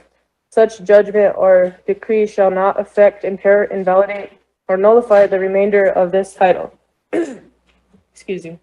But the effect therefore or thereof shall be confined to the clause, sentence, paragraph, section, article, or chapter of this title as adjudged to be invalid or unconstitutional. 17-10-2, interpretation and applicability. A, no part of this title shall be deemed to be in positive conflict with the federal law as contained in the, you're gonna have to take over, I need to drink. 17-10-2. No part of this title shall be deemed to be in positive conflict with the federal law as contained in the Controlled Substance Act 21 USC Section 800, nor to otherwise permit any activity that is prohibited under that act or any other federal statute, rule, or regulation. B, nothing in this title is intended, nor shall it be construed to burden any defense to criminal prosecution otherwise afforded by tribal law. C, nothing in this title is intended, nor shall it be construed to make legal any cultivation, transportation, sale, or other use of marijuana that is otherwise prohibited under tribal law. Section 17-10-3, renumbering and redesignation. Authority is given to the compiler of the laws of the tribe to renumber, redesignate, or to cite the provisions of this title as necessary for uniformity and accessibility. Section 17-10-4, effective date. This title shall be in full force and effect according to its terms upon adoption by the Rosebud Sioux Tribal Council. Section 17-10-5, violation. Any violation of this title is subject to administrative, civil, or criminal penalties in addition to being subject to other remedies provided by law, including but not limited to injunctive relief and revocation of the cannabis employee license. Section 17-10-6, Indian trader designation required. All business licenses not owned by the tribe are required to obtain an Indian trader license as contemplated by the Code of Federal Regulations, Title 25, 140-9, or by similar federal legislation as amended. Chapter 11, medical marijuana. Section 17-11-1, chapter purpose. The tribe hereby develops this medical marijuana chapter to provide for the medical use of marijuana for qualifying patients. Medical use is the use, distribution, and sale of marijuana to treat or alleviate medical conditions recommended by a patient's practitioner. Section 17-11-2, qualifying medical condition. A qualifying medical condition for applicability of this chapter shall include A, chronic or debilitating disease or medical condition or treatment that produces one or more of the following: anxiety. How do you say that? Chair. Like asphyxia, a wasting syndrome, severe pain, severe nausea, seizures, or severe or persistent muscle spasms, including those characteristics of multiple sclerosis, or B, any condition that, in the opinion of a practitioner, a patient would benefit from the use of marijuana. Practitioner is a physician who is licensed with authority to prescribe drugs and or with license with authority to prescribe drugs, treatments in the state of the patient's residence. Section 17-11, medical registration card required application. A, the medical registration card must be obtained for anyone using any marijuana under this chapter. B, if the qualifying patient is unable to submit the information required of this chapter due to the person's age or medical condition, the person responsible for making this medical decisions for the qualifying patient will do so on behalf of the qualifying patient. C, registration cards from other jurisdictions may be provided to the tribe as a means of obtaining a tribal medical registration card if a card from the other jurisdiction is unexpired and the individual can verify identification. Tribal medical registration card can be issued to the individual. D, the tribe shall issue registry identification cards to the qualifying patients who submit the following in accordance with the rules promulgated by the tribe. 1, a written certification issued by a practitioner within 1 year immediately preceding the date of an application. 2, the application or renewal fee. 3, the name, address, and date of birth of the qualifying patient, except that if the applicant is homeless, no address is required. 4, the name, address, and telephone number of the qualifying patient's practitioner. 5, the name, address, and date of birth of the designated caregiver or designated caregiver is chosen by the qualifying patient. Section 17-11-4, Rosebud Cannabis verification making units of identification card. The Rosebud Cannabis Control Commission shall 1, verify the information contained in the application submitted pursuant to this ordinance and approve or deny an application for renewal within 15 days of receiving a completed application or renewal application. 2, issue an identification card for qualifying patient. 3, enter the identification number into the dispensary verification system. Section 17-11-5, content of identification cards and identification cards contain all of the following. 1, the name of the card holder. 2, the date of the issuance and expiration date of the identification card. 3, a random 10-digit alphanumeric identification number containing at least 4 numbers or at least 4 letters that is unique to the card holder. 4, phone number or website address where the card can be verified. Section 17, grounds for denial or non-renewal of qualifying patient's identification card. The Rosebud Cannabis Control Commission may deny an application or renewal of the applicant's registry identification card only if the applicant 1, does not provide information, fee, or materials. 2, does not meet the requirement to obtain identification card. 3, provided false information. Section 17-11-7, denial of a medical registration card written notice required. The tribe shall give a written notice to the applicant and the reason for denying the registry card, identification card to the applicant or to the applicant's designated caregiver. Denial of an application or renewal under this chapter may be administratively appealed to the Cannabis Control Commission for its review upon final decision. Section 17-11-8, confidential list of personal information. The Rosebud Cannabis Control Commission shall maintain in a secure location a confidential list of 1, the name, address, phone number, and identification card of each person to whom the commission has issued identification card. And 2, the list may not be combined or linked with in any manner with any other list or database, nor may be used for any purpose not provided for in this ordinance.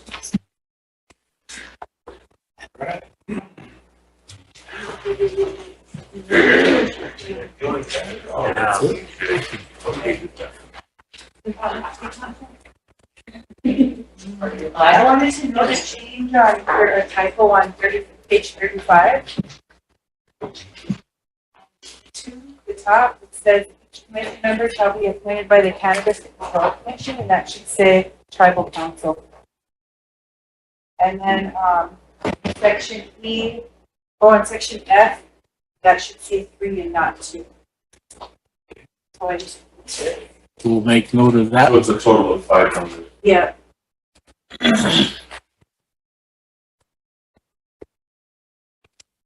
And are they staggered?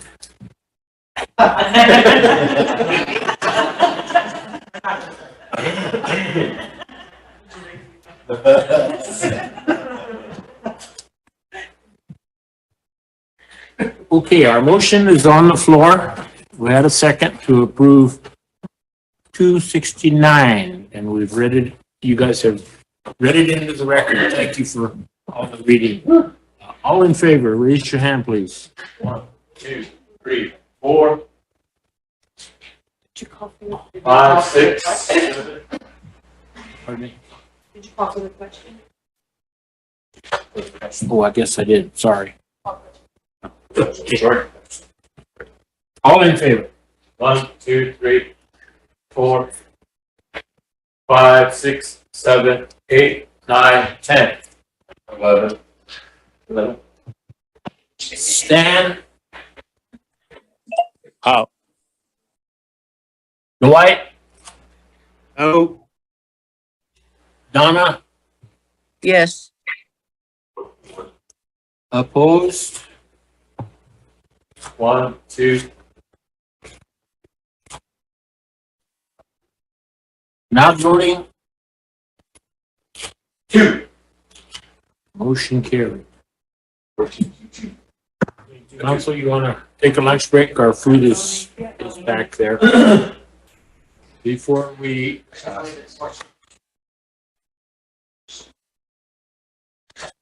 take our food break, I'll have Martha say a prayer. Ma'am, you have something before we Yeah, go? before we do our prayer. Okay.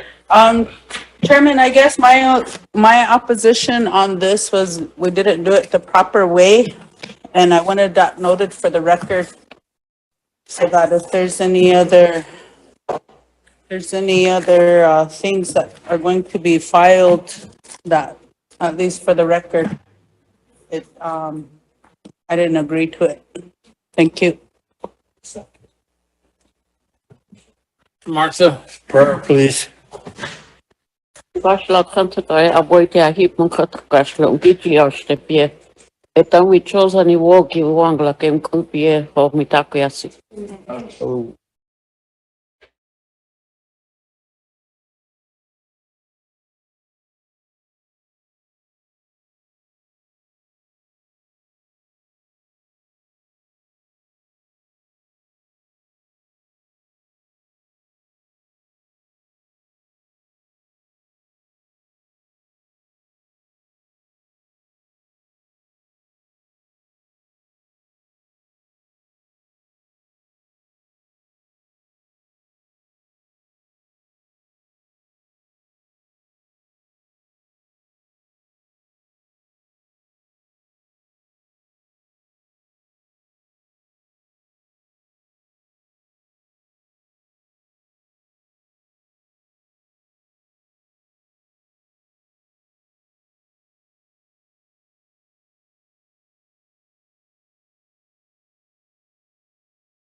is it 501 leasing?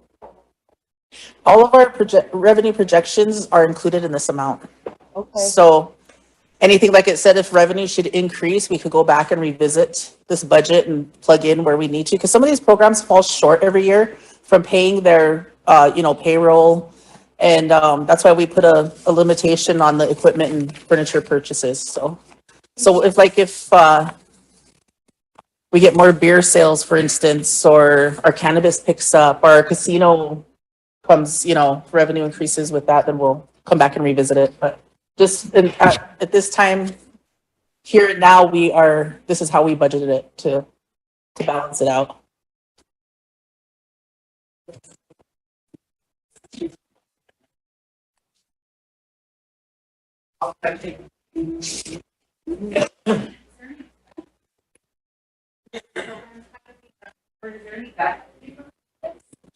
Yeah, they each turned in a budget, and see the second column there where it says proposed general account?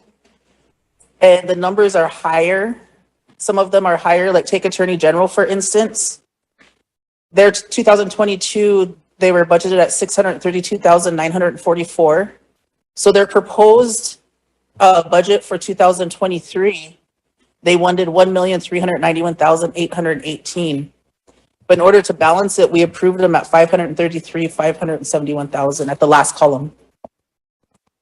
And that program was the one too that has a shortfall, but we usually come back, before the end of the fiscal year and plug in what they need to have available. So some of the programs that are requesting a higher budgeted amount, we are able to meet those needs according to what our revenue.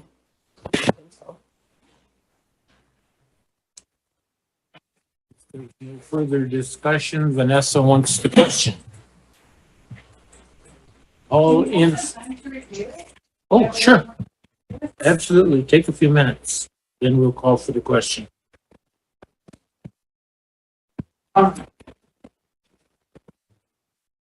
Dara?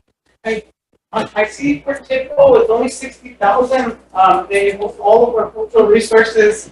And is there any way that we could possibly look for more money for them? I think TIPO also gets funded by the casino, and because They took the BIA money. they take BIA money. So this is just one of their fund. Because just to run something by everyone, the TIPO, if given proper funding, the TIPO can store artifacts for the other tribes. If we had the building and the capability to it, we could be storing artifacts for the other tribes, and we can be renting space to them. Our culture is what we stand on here as Lakotas, but $60,000, that's pocket change. That's like a third of their budget. Mm-hmm. So they get money from BIA also, and then I think they get money from the casino too. This is only general. Yeah, this is only general account. Okay, because that's Ushika, and I feel bad for them. Thank you. Also get money from their grant foundations and actual But it's not enough. I know, but I mean, they get it all and funding sources. I'm just saying that our artifacts that we have, we need to take care of them better, and we're not with that building that's getting rained on. Right now, it's probably leaking. So I'm just saying that we need to get them a building. Sure. I know we discussed that we were not gonna put discretionary funds for the chairman and the vice chairman. Is this in accordance with that? There were no official requests to deduct that out of their budget. So when both offices proposed their budgets, that was part of it. They have discretionary fund? I know we were gonna make a council motion to stop discretionary funds and send all those excess funds to community services for assistance. Will we revisit this again in 30 days? Well, we could pass it now, because we want to pass our budgets before October 1st, the new fiscal year. So that could be something that we could revisit and take into consideration at a later date. Yeah. I know didn't we always have a motion or a thought that we come back and revisit in 30, 60 days? Well, I don't if think we revenue ever did. increases, we'll revisit it. So if you want to give up your discretionary, that would increase our revenue and we can revisit Yeah. And decrease my headache.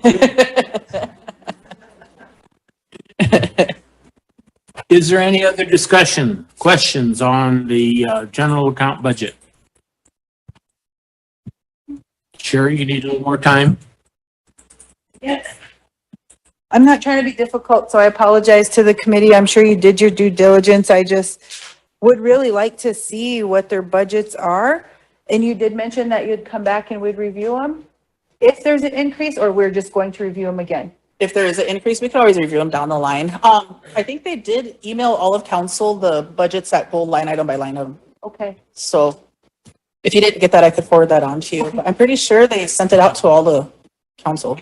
Okay. Thank you. And that's how we reviewed them in committee too.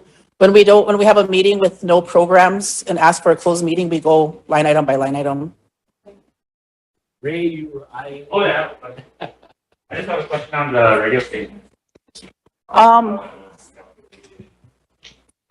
The radio stations, though, as I see it, KNI was, that was under the St. Francis mission. And back when they had made the proposal to us to purchase KNI, I was informed, or I thought that, KNI was more of like a 501c3 where they received donations. That's why the radio number was it 96.1 or something?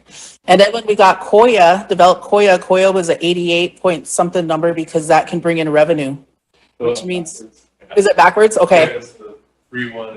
Yeah, so it has a potential to get the marketing out there and making the revenue off of marketing.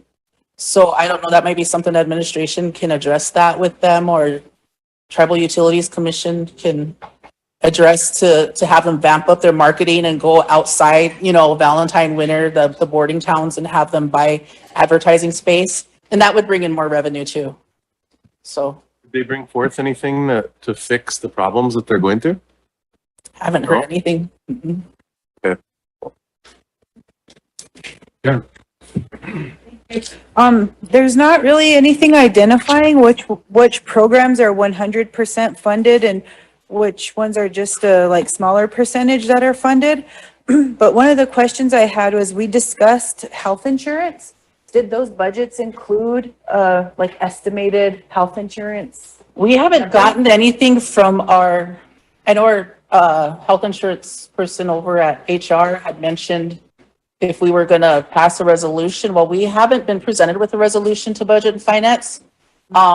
She had informed me that Eric had the resolution, so we didn't even get a read anything with the rates or changeover or any. So I don't. Is it possible, speaking of insurance, I have a torn meniscus and our tribal insurance won't cover it. And it's, I'm really frustrated because I'm paying every paycheck, but for what? It doesn't cover it. They're saying that, I don't know.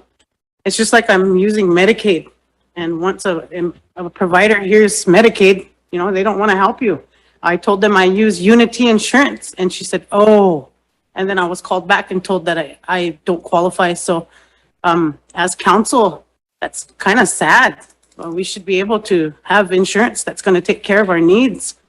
We have older folks on this council, and I'm just scared that if they get sick, they can't get help either. So That's why we really need our programs to step up and inform us and really push those insurances that would better our own healthcare besides IHS, because when we signed on for that insurance, we only got the minimal coverage because of the employee mandate by the federal government, where the federal government mandated employers to provide some type of insurance. So we just got the minimal ones. So we need to have maybe schedule a session with them and have them give us some good options, or because I know the rates are going to increase by a certain dollar amount. But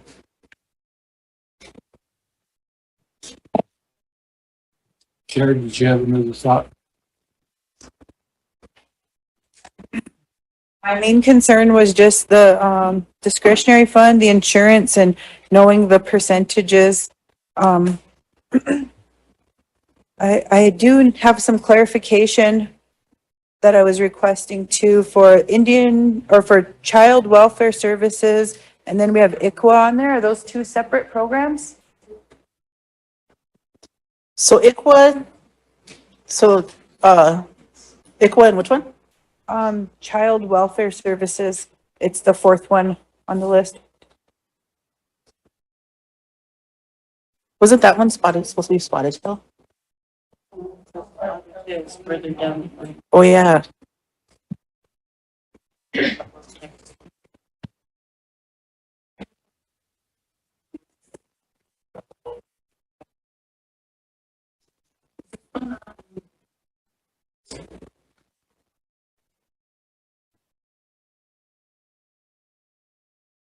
I could have Lynette come down. Because there's some other programs under child welfare services, and I think that one pays for our off reservation. Okay. Thank you. Ray? What are other expenses? The other expenses, because it's so high, what was that? That was covering,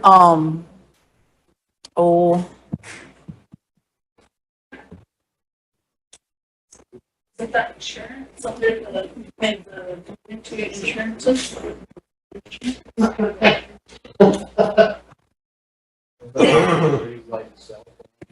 yeah, it was like cell phones and, let me see.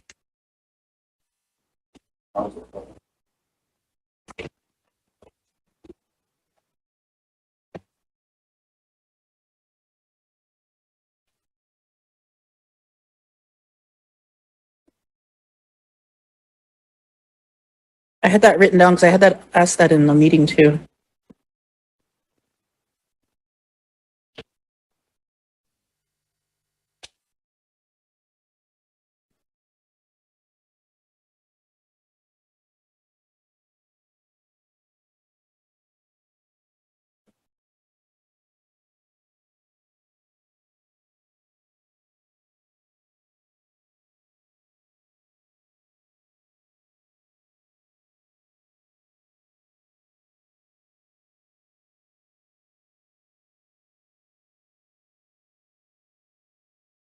Anybody have Myrna's number?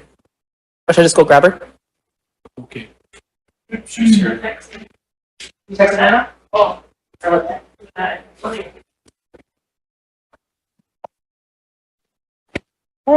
Hi. So, okay, we're going over our budget here. And there's a question why there's a child welfare service and then ICWA. So that's Child and Family Services. It's, they request 250,000. And see, that's what 250,000. Yeah, that's what they requested. And that was the variance is what an increase from what they received in 22.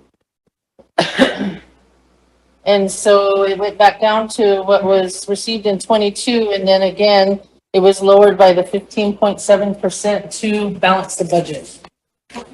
And ICWA is separate, yes. Separate, and that's only a part of their funding, right? Yes. Do they have, okay, They get 638 funding and they have grants. okay.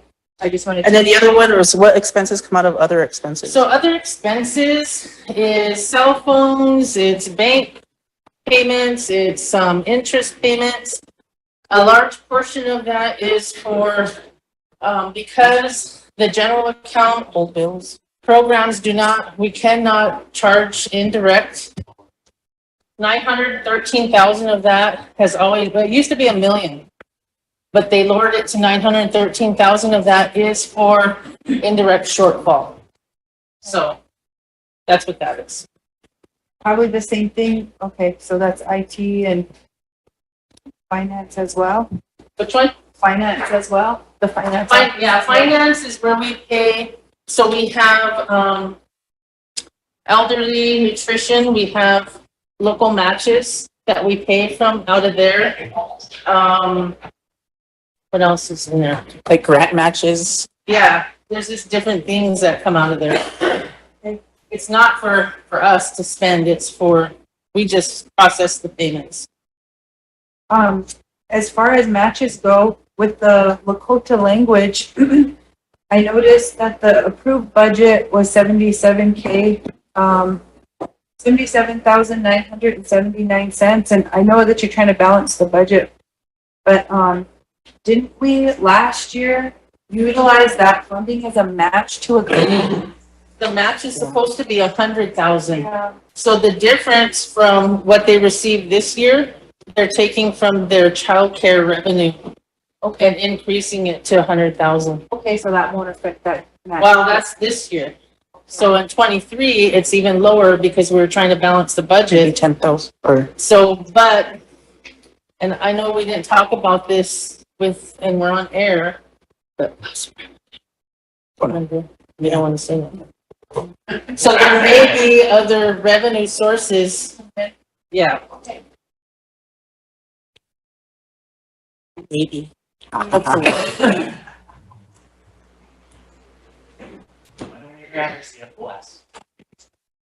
Have what? We never have our CFO. I don't know, I just called her down. She had a louder voice. Doesn't need a microphone. Are there any other questions for Lynette? Any more discussion? Questions? Comments? And like we said, if our revenue should increase, we'll come back and revisit it, so. And put some more in our discretion? Okay, if we're done discussing, I'll call for the question. Wayne? All in favor? Yeah. Raise your hand, please. 3, 4, 5, 6, 7, 8, 9, 10, 11, 12, 13, 14. All right. Stan? Oh. Dwight? Oh. 16. Opposed? 0. Not voting. 0. And council, one thing that Lynette just reminded me of is our revenue is not reflective of the TLE dividend or the Redco dividend. So the TLE dividend, the board has been kind of playing around with deducting some of the expenses that we requested out of that dividend, which we're probably going to address later. Redco, it hasn't turned in their audits, 2019. We finally got 19, now we're waiting on 20. 20. And I don't know if you guys remember when Clay was here, I did ask when that would be turned in. He said at the end of the week. We still have not received that. And we have had a couple of grants affected by not having that. And our indirect cost rate has been affected too. So those need to be turned in right away. And we haven't gotten the indication for Redco for a few years. Yeah, we haven't gotten a dividend from Redco for a while, so. Oh, grants that were. There were Head Start grants. So, because we can't get a correct or updated indirect cost rate. Right now, we're at what, 19.5%? 6.1, I think. And it probably would be increased with the audits coming in, so. Sure.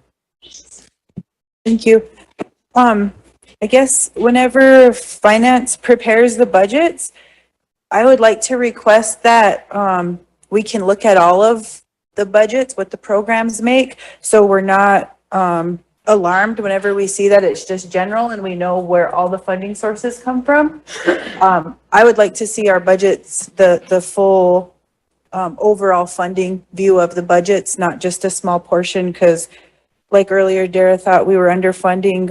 Well, we are underfunding a lot of programs from what they're requesting, but THPO, but they had alternative funding, and the same thing when I seen. I think LJ can do that. He can put the program down and put the percentage that they're getting out of general, 638 and. Yeah. And then the ones that are solely out of general, I don't know if we have besides admin. Yeah, we can get all that. Yeah. Thank you. That would be nice. Yeah.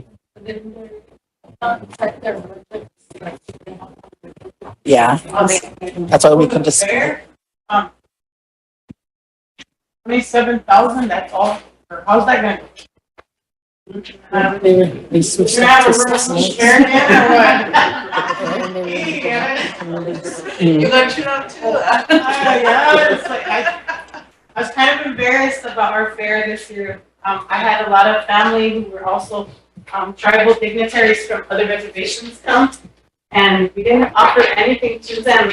They don't drink, so we didn't want to hit up ball games or, you know, places, because we cater to the drinking crowd, if you notice. And so, we need to start catering to our elders, to our people that come home that want to celebrate a good time. And our fair this year, we need to start working on it now. This is only, budget at 6 From months. April, asking for a budget, it's ridiculous. And it's barely starting watering that grass in July, it's even more crazy. So, with our fair, you know, we started dancing, to celebrate the warriors who, fought at Greasy Grass. Somewhere along the line, we lost that momentum. So I just think our fair deserves a lot more. So in Budget and Finance Committee, we did, with the fair budget, it's usually about 120 some thousand that we budget every year for it. We did cut that down to 6 months because there is discussion on restructuring the fair and going back to committees. So we just approved this budget at 6 months and then. And that's just for the fair manager. Yeah, that's just for the fair manager job. So then that way, if we need to go back to going into the committee structure, we got to look at expenses for those also, so. Cool. All right. I'm just worried, girls. I'm sorry. And No, I was just trying to explain that. Yeah. It's actually the fair, the portion that goes to the, okay, and the other expenses. Okay. we can Oh, that's right. It is, huh? move along then. That's the general account budget. Thank you, Lynette, for coming down. Thank you. And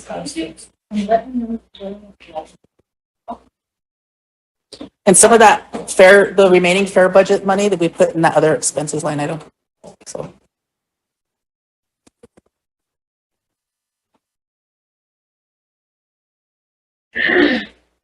Lisa, you have a lot more there, looks like. Yeah, one for every account. Question on the general budget? What's the next one? Indirect costs? We got one on that. Okay, motion for emergency. Okay, that'll be, what's the number? 271? 271, emergency legislation. Who made the motion? Lisa Conrad. Okay. All in favor? All in favor. All in favor. 4, 5, 6, 7, 8. 8. It's in the back, on the other side of that.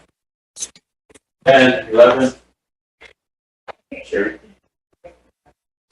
12. Steve. 13. Fremont. 14. Online, Stan? Oh. Dwight? Oh. Donna? Yes. 17. Opposed? 0. Not voting? 0. To approve, Lisa. Hold on one second. I don't know if you want to look at a balance sheet for each one of these budgets to see which programs are funded by them. I thought they were attached to the back of them, but just the general account one was. Like if you want to see what all programs are under indirect, and do you guys want to look at that first? Yeah, they are. It's just a balance sheet, just like this general account one was. If we could take a break and I could see if they can print those off real quick. Okay, take 10 and get that info. Well, how about we just continue business, watch you. Yeah. Does all of that. And, you know, some more resolutions. We go with The budget for each one of these resolutions. Oh. Gets out of indirect. Yes, sure. Figure out about Pardon me? Make some motions. Okay.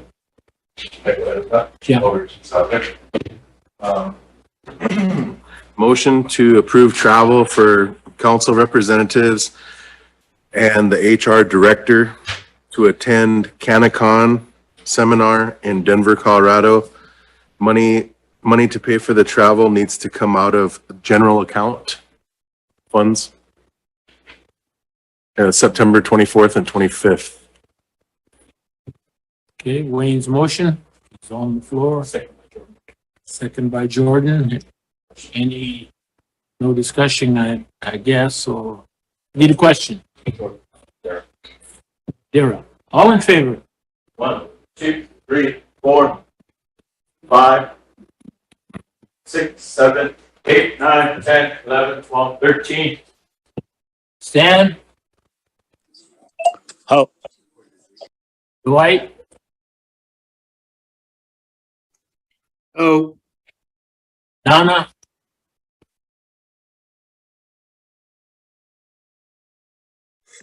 Yes. 16. And then, Opposed? 0. Not voting? 1.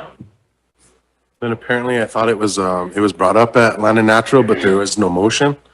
And it's, so a motion to travel for council representatives that want to go to the Standing Rock Korean War veteran funeral. And that'd be the 29th and 30th. 29th and 30th. Okay, Wayne's motion, seconded by Cher, question by Jordan. All in favor? 1, 2, 3, 4, 5, 6, 7, 8, 9, 10, 11, 12, 13. Stan? Oh. Dwight? Oh. Donna? Yes. 16. Opposed? 0. Not voting? 1. That's all the travel? White had one. I got 2 of them for treaty council. Okay, you're moving, Dwight? Yeah. First one would Members. How many is gonna travel? be, are you talking to me? Yeah. Okay, be for council and the treaty council on October 8th in Rapid City to meet with the USDA. Can't remember her name now. Is it Heather Dawn Thompson? Yeah, Heather Dawn Thompson. Okay, Dwight has moved, second. Wayne, question by Dara, all in favor? 1, 2, 3, 4, 5, 6, 7, 8, 9, 10, 11, 12, 13, 14.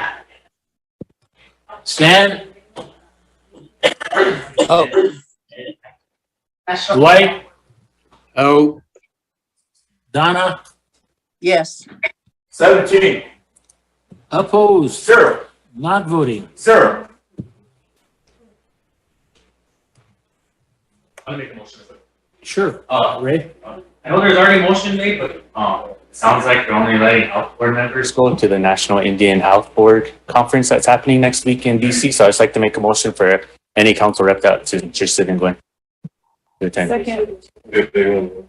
Okay, Ray has moved, Chair seconded the motion. Is there a question? Wayne, all in favor? 1, 2, 3, 4, 5, 6, 7, 8, 9, 10, 11, 12, 13, 14. Stanley? Oh. Dwight? Oh. Donna? Yes. 17. Opposed? 0. Not voting? 0. Lisa? I'd like to make a motion to have our consultants with River Bluffs Consulting, that's OJ and Brett, accompany us to DC next week for the National Indian Health Board. We also have a couple of other meetings with Dr. Toby in Boston, the Boston doctors, and the General Accounting Office. And I know OJ and Brett were pretty influential in setting up those meetings too, but they need a council motion or a motion to get reimbursed for their travel out of that, so. Okay, Lisa moves, seconded by Ray. Ham, you have a I was trying to second, that's what I like this. Need a question? I'll do the question, sir. All in favor? 1, 2, 3, 4, 5, 6, 7, 8, 9, 10, 11, 12. All. Stan?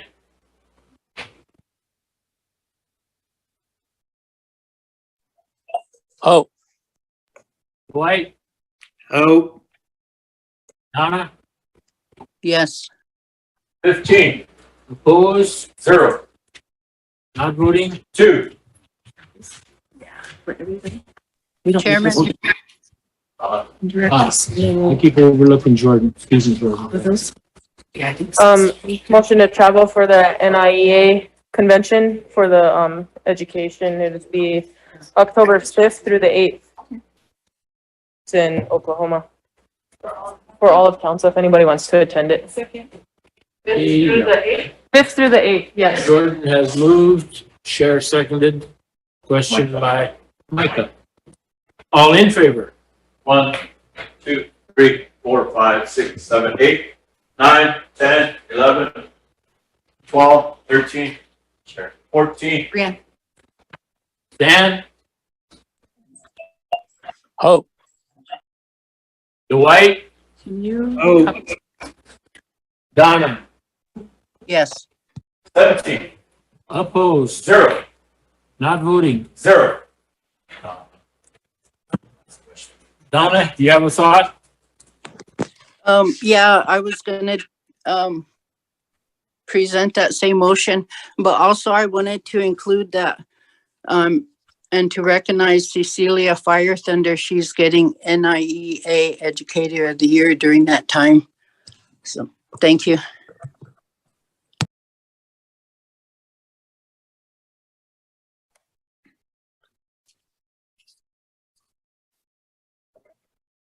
Brianne's making us copies right now of the list of programs funded under indirect. So I'll go ahead and make a motion to approve 2022-271. Second. Okay, question?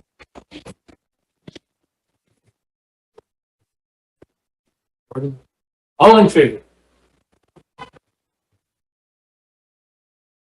171. 2, 3, 4, 5, 6, 7, 8, 9, 10. Stanley? Oh. Dwight? Oh. Donna? Yes. 13. Opposed? 0. Not voting? 3. Motion carried. I'll start at the fourth, whereas the purpose of RST ordinance number 88-12 is to implement Article 4 of the Constitution and bylaws of the Rosebud Sioux Tribe, to appropriate and publish the efficient allocation of resources to meet tribal needs and provide public services. Now, therefore, be it resolved, the Rosebud Sioux Tribal Council approves the indirect cost program account base budgets for FY 2023.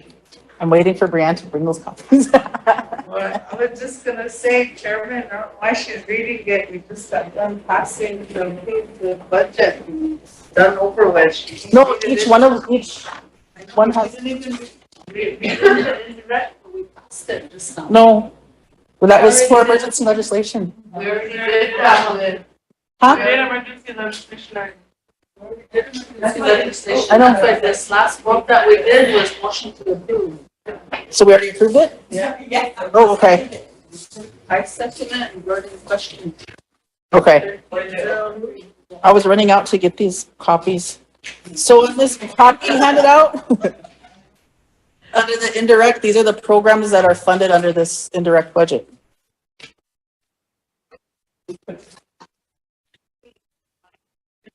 I know. Well, the one I voted on was for emergency legislation. And before we moved on to approve, before I made my motion to approve, I asked if we wanted to see the copies of this. So I asked for a break and then just let's move on.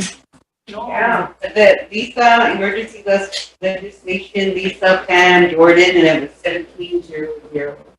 Yeah, then when she came back just now, she made the motion to approve. Then I second, and then it went for questions, so Jordan questioned it. And then Keith countered I us. questioned on the emergency legislation. He's a man, he's a man. So we approved that last motion to approve without reading it in? Okay. Okay, motion for emergency legislation. Second. Question. Great. What's the number? 273? 273. 272, I thought. Yay! 272. Is that the casino one? Casino one? 72. This is emergency legislation, right? Yeah. Okay.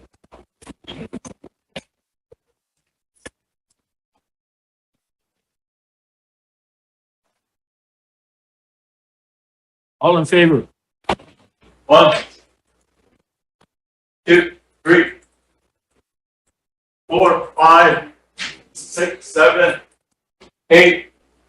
What are we doing now? Sorry. I was reserving. Okay. Emergency legislation for the 9, casino 10, budget. 11. Dan? Oh. White? Oh. Donna? Yes. 14. Opposed? 0. Not voting? 2. Motion to approve 2022-272. Okay, motion is to approve. Second by Ray. Question? Hold on. Okay, so point of order here. When we make a motion to approve a resolution, after it's questioned, we read in the resolution, right? Sergeant at Arms? Before we go to vote on it, right? Okay, so now I read it in after the question? Okay, and then we'll vote? I thought you read it in, then question. Yeah. First, second, read. Take it on first, second, you read it in, and then.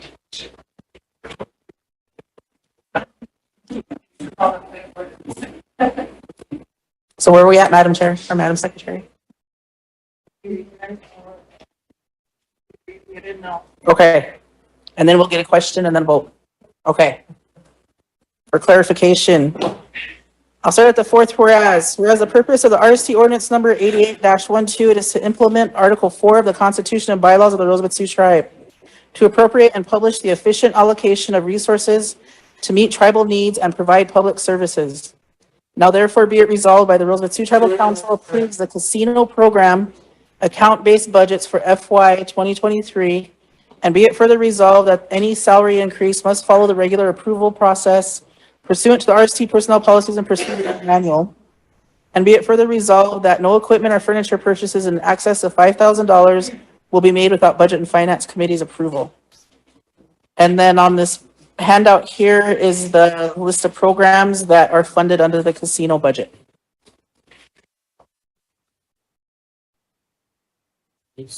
Any discussion? Questions or thoughts?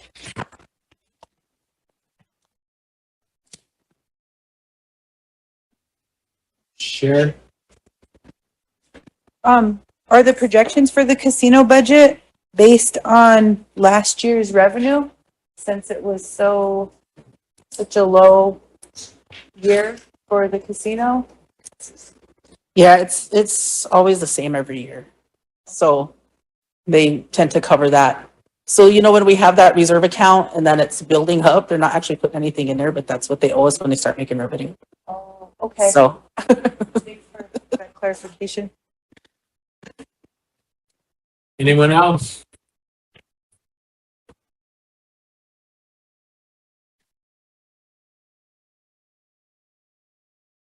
We need a question then.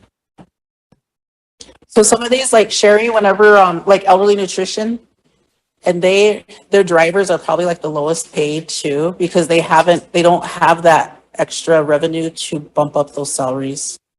So sometimes we'll cover them. I know we did give them a increase this past fiscal year, but we had to look for funding for that. So just because they are given the same amount every year. Steve questioned, all in favor?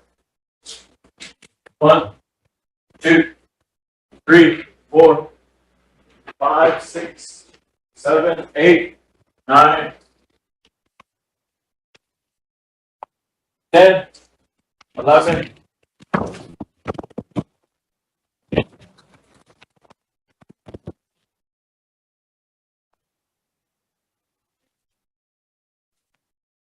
White?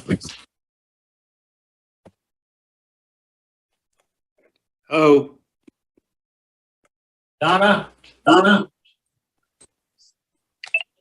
Yes. Yes. Vote? 0. Not voting? 3. There's RHS. Casino. Yeah, sure. This is BIA. I'd like to make a motion to, advertise for the Legislative Affairs Director. It's vacant. It was Travis, and now he's in ARPA. Okay. And that'll be like our office.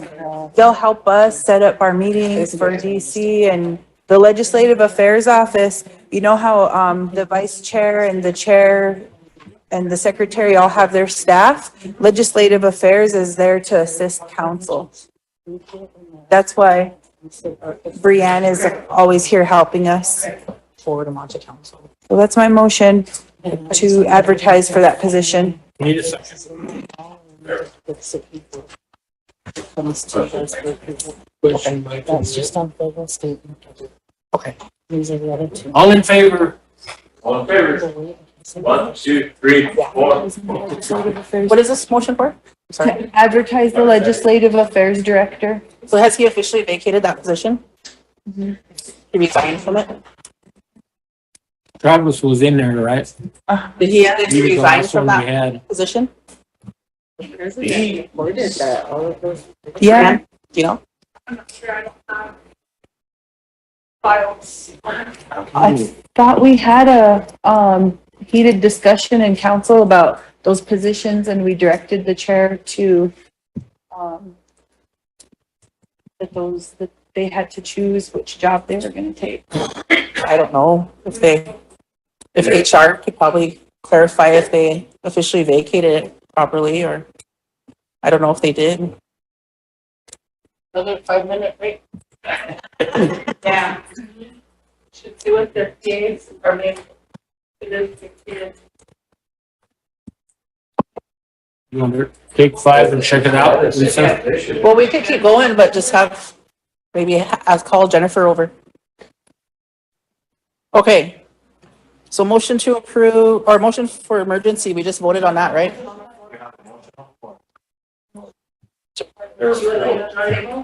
you want to withdraw? Oh, yeah, I'll withdraw until. Okay. Okay, motion for emergency legislation. Or is it? PL 93-638, BIA fund. Second. The motion is to bring it on as emergency. Second by Pat, question by Rick. All in favor? 1, 2, 3, 4, 5, 6, 7, 8, 9. Stan? Oh. Dwight? Oh. Donna? Yes. 12. Opposed? 0. Not voting? Okay, that's 3. Motion to approve 2022-273. Second. Second by Pat. I'll start at the fourth whereas. Whereas the purpose of RC ordinance dash 88 or number 88-12 is to implement Article 4 of the Constitution and bylaws of the Rosebud Sioux Tribe to appropriate and publish the efficient allocation of resources to meet tribal needs and provide public services. Now therefore be it resolved, the Rosebud Sioux Tribal Council approves the PL 93-638 Bureau of Indian Affairs Program based budgets for FY 2023. And be it further resolved that no equipment or furniture purchases in excess of $5,000 be made without RST Budget and Finance Committee approval. And be it further resolved that any salary increases must follow the regular approval process pursuant to the RST Personnel Policy and Procedures Manual.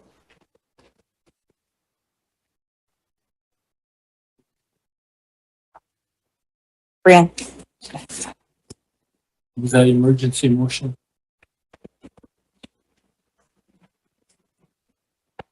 Question? Question. Ray? All in favor? Discuss. Ray? Great question. All in favor? 1, 2, 3, 4, 5, 6, 7, 8, 9, 10. Online. Stan? Hope. White? Oh. Donna? Yes. 13. Motion for emergency legislation. Opposed? 0. Not voting? 2. What is this one, Lisa? Motion for emergency legislation on the 93-638 health. That's the federal, state, and other programs one? No. IHS? Okay, Lisa's moving to bring it on as emergency. Pam, second. Question by Ray. All in favor? 1, 2, 3, 4, 5, 6, 7, 8, 9, 10, 11. Stanley? Hope. The White? Hope. Donna? Yes. Opposed? 0. Not voting? 2. To approve. Motion approved, 2022-274. Madam Secretary? I'll start at the fourth whereas. The purpose of RC ordinance number 88-12 is to implement Article 4 of the Constitution and bylaws of the Rosebud Sioux Tribe to appropriate and publish the efficient allocation of resources to meet tribal needs and provide public services. Now therefore be it resolved, the Rosebud Sioux Tribal Council approves the PL 93-638 health account base budgets for FY 2023. And be it further resolved that any salary increases must follow the regular approved process pursuant to the RC Personnel Policies and Procedures Manual. And be it further resolved that the PL 93-638 health programs will be administered by the health administrator. And be it further resolved that no equipment or furniture purchases in excess of $5,000 be made without RST Budget and Finance Committee approval.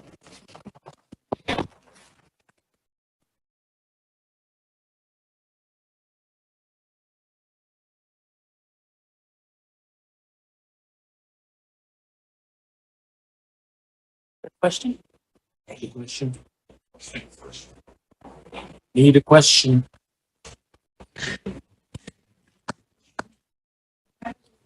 Discussion. Go ahead, sure. What are the hospitals and clinics? Is that for our local hospital? It's just extra funding? Yeah. Okay.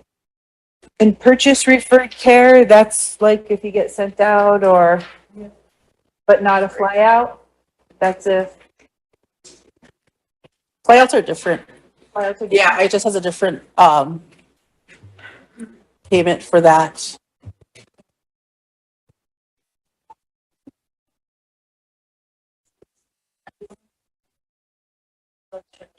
I have all the budgets here. All of the funding that you see on this sheet, I don't really understand it either. But The hospital clinics is part ambulance, and I believe, you know what the other one is, HR? CHR and It's not for the hospital, it's for the truck. I think it's WIC too, isn't it? No. Or no? CHR has their own line. There are three. There's the third one down, I mean. Okay, let's see. Oh. Balance is on it.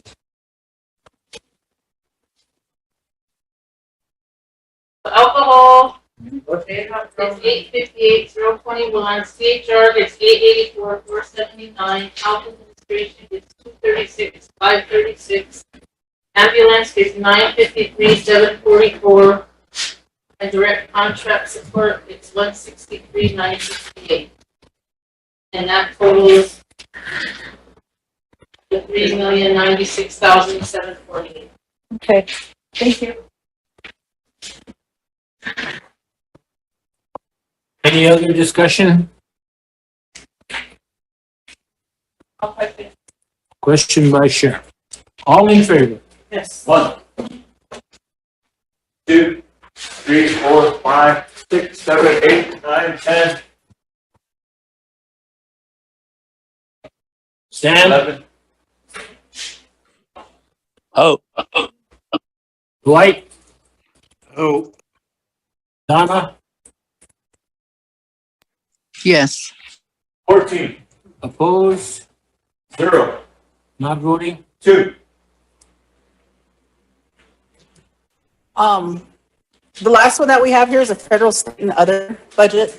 We're gonna bring that back up at a later time because we were waiting for some federal funding approvals and so. You can do that one at another time? Yeah. Okay. Sure. We won't be here on the I'd like to 20th. bring that motion back to the floor. Motion to advertise for the Legislative Affairs Director. We're all set? We're all Yep. in order? Okay. We're informed that Okay. position Need a is second? vacant. Jordan? The Legislative Affairs Director, I withdrew. So I'm bringing it back to the floor. Yeah, so it needs a second. I have a question. Oh, go ahead, Pam. Go ahead. She didn't tell us what she was informed. We weren't informed. Oh, yeah, the position is vacant. It is vacant? Yes.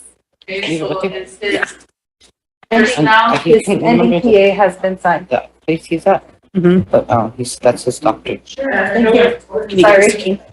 I know, that's information. I want to bring it back. All in favor? Well, question. There a question? Okay, no. All in favor? 1, 2, 3, 4, 5, 6, 7, 8, 9, 10, 11. Stanley? Oh. Dwight? Oh. Donna? Yes. 13. Opposed? 0. Not voting? 1 opposed. Not voting? 2. 13, 1, 2. The reason why I opposed, because I didn't see the documentation in front of me, so that's the reason why I opposed. Sure. I wanted to make a motion to revisit the budget in 6 months. Because when our new business gets started, I'd like to revisit the motion so we can hopefully fix some of these budget deficits that we have. So 6 months would be what? April? That's kind of far away, huh? Maybe January? Yeah, at the beginning of the calendar year to revisit all budgets. That's my motion. That's your motion. Is there a second? Vera, question? Micah, all in favor? 1, 2, 3, 4, 5, 6, 7, 8, 9, 10, 11. Stan, Oh. Dwight, Oh. Donna, Yes. 14. Opposed? 0. Not voting? 2. Motion carried. Pam? Chairman, I don't want to go into executive, but I do want to have a discussion, and I don't know if we should go off the air, but what I remember of them positions, I had an understanding that there was something with their PAs. So I thought Jennifer was coming over because that's what I was gonna ask her, but we passed that motion. From my understanding of them PAs, they were supposed to have said something on there where they were detailed. Do you guys remember having that discussion? Yeah. That it was the chairman that detailed them to them positions. So that's why I'm wondering what exactly their PA says. I don't ever remember that there was a option of keeping their permanent job versus a temporary job. I don't remember that. So I guess I would like to know exactly what that PA does say and what, what it really means, because I really hate to put somebody in that position. I mean, we sit here and we talk about, we don't want to take people's food from them, but we passed a motion here, so we can get that. I mean, I don't know what exactly my colleague was informed, but that's what I want to know, is exactly what the PA says. So you want Jennifer to come over? Yeah, I would like to have her come over because Tony's on her way because Jennifer's on travel today. So, yeah. Okay. And then I think Dwight needed a motion for travel. If you guys look at it. He did the one for the summit, the climate control summit. I don't think we did that. No, I think all he did was the one for the 7th. The only one I have recorded is the one that he did for the USDA one on October 8th. So we need to make another motion Yeah. for some more travel? Huh? Yeah. Not out of money yet? They're not tired of traveling yet. The treaty council needs a motion for travel for council and treaty council to attend the climate summit in Rapid City, October 17th, 18th, and 19th. Okay, Pam's motion. Is there a second? Mike. Okay, well, Dwight? that's the 20th on our list. Dwight seconded the motion. Question by Steve. All in favor? 1, 2, 3, 4, 5, 6, 7, 8, 9, 10, 11, 12, 13. Stanley? Oh. Dwight? Oh. Donna? Yes. Opposed? 0. Not voting? 1.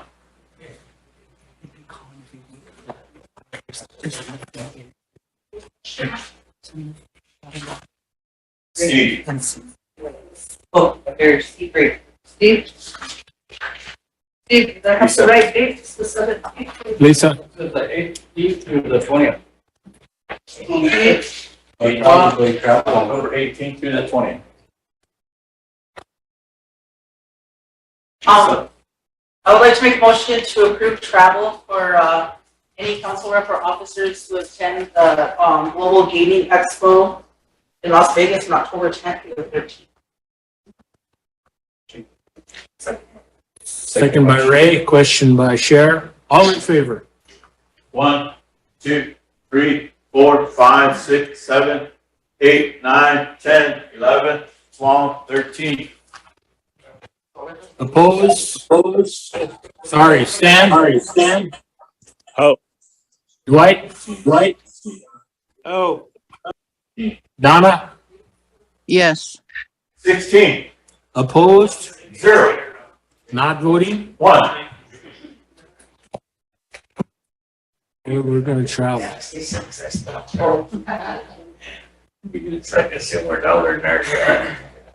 Keith, you got some travel?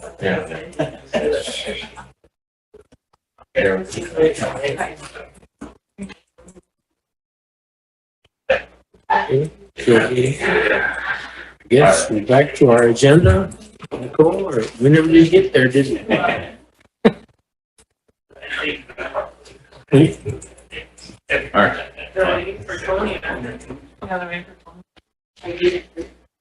5-minute break? 10-minute break. 5-minute break? You need a little break? Go ahead. 10 minutes. 10-minute break. Council, 10 minutes. You gotta do 5 minutes, 'cause it's gonna be 4.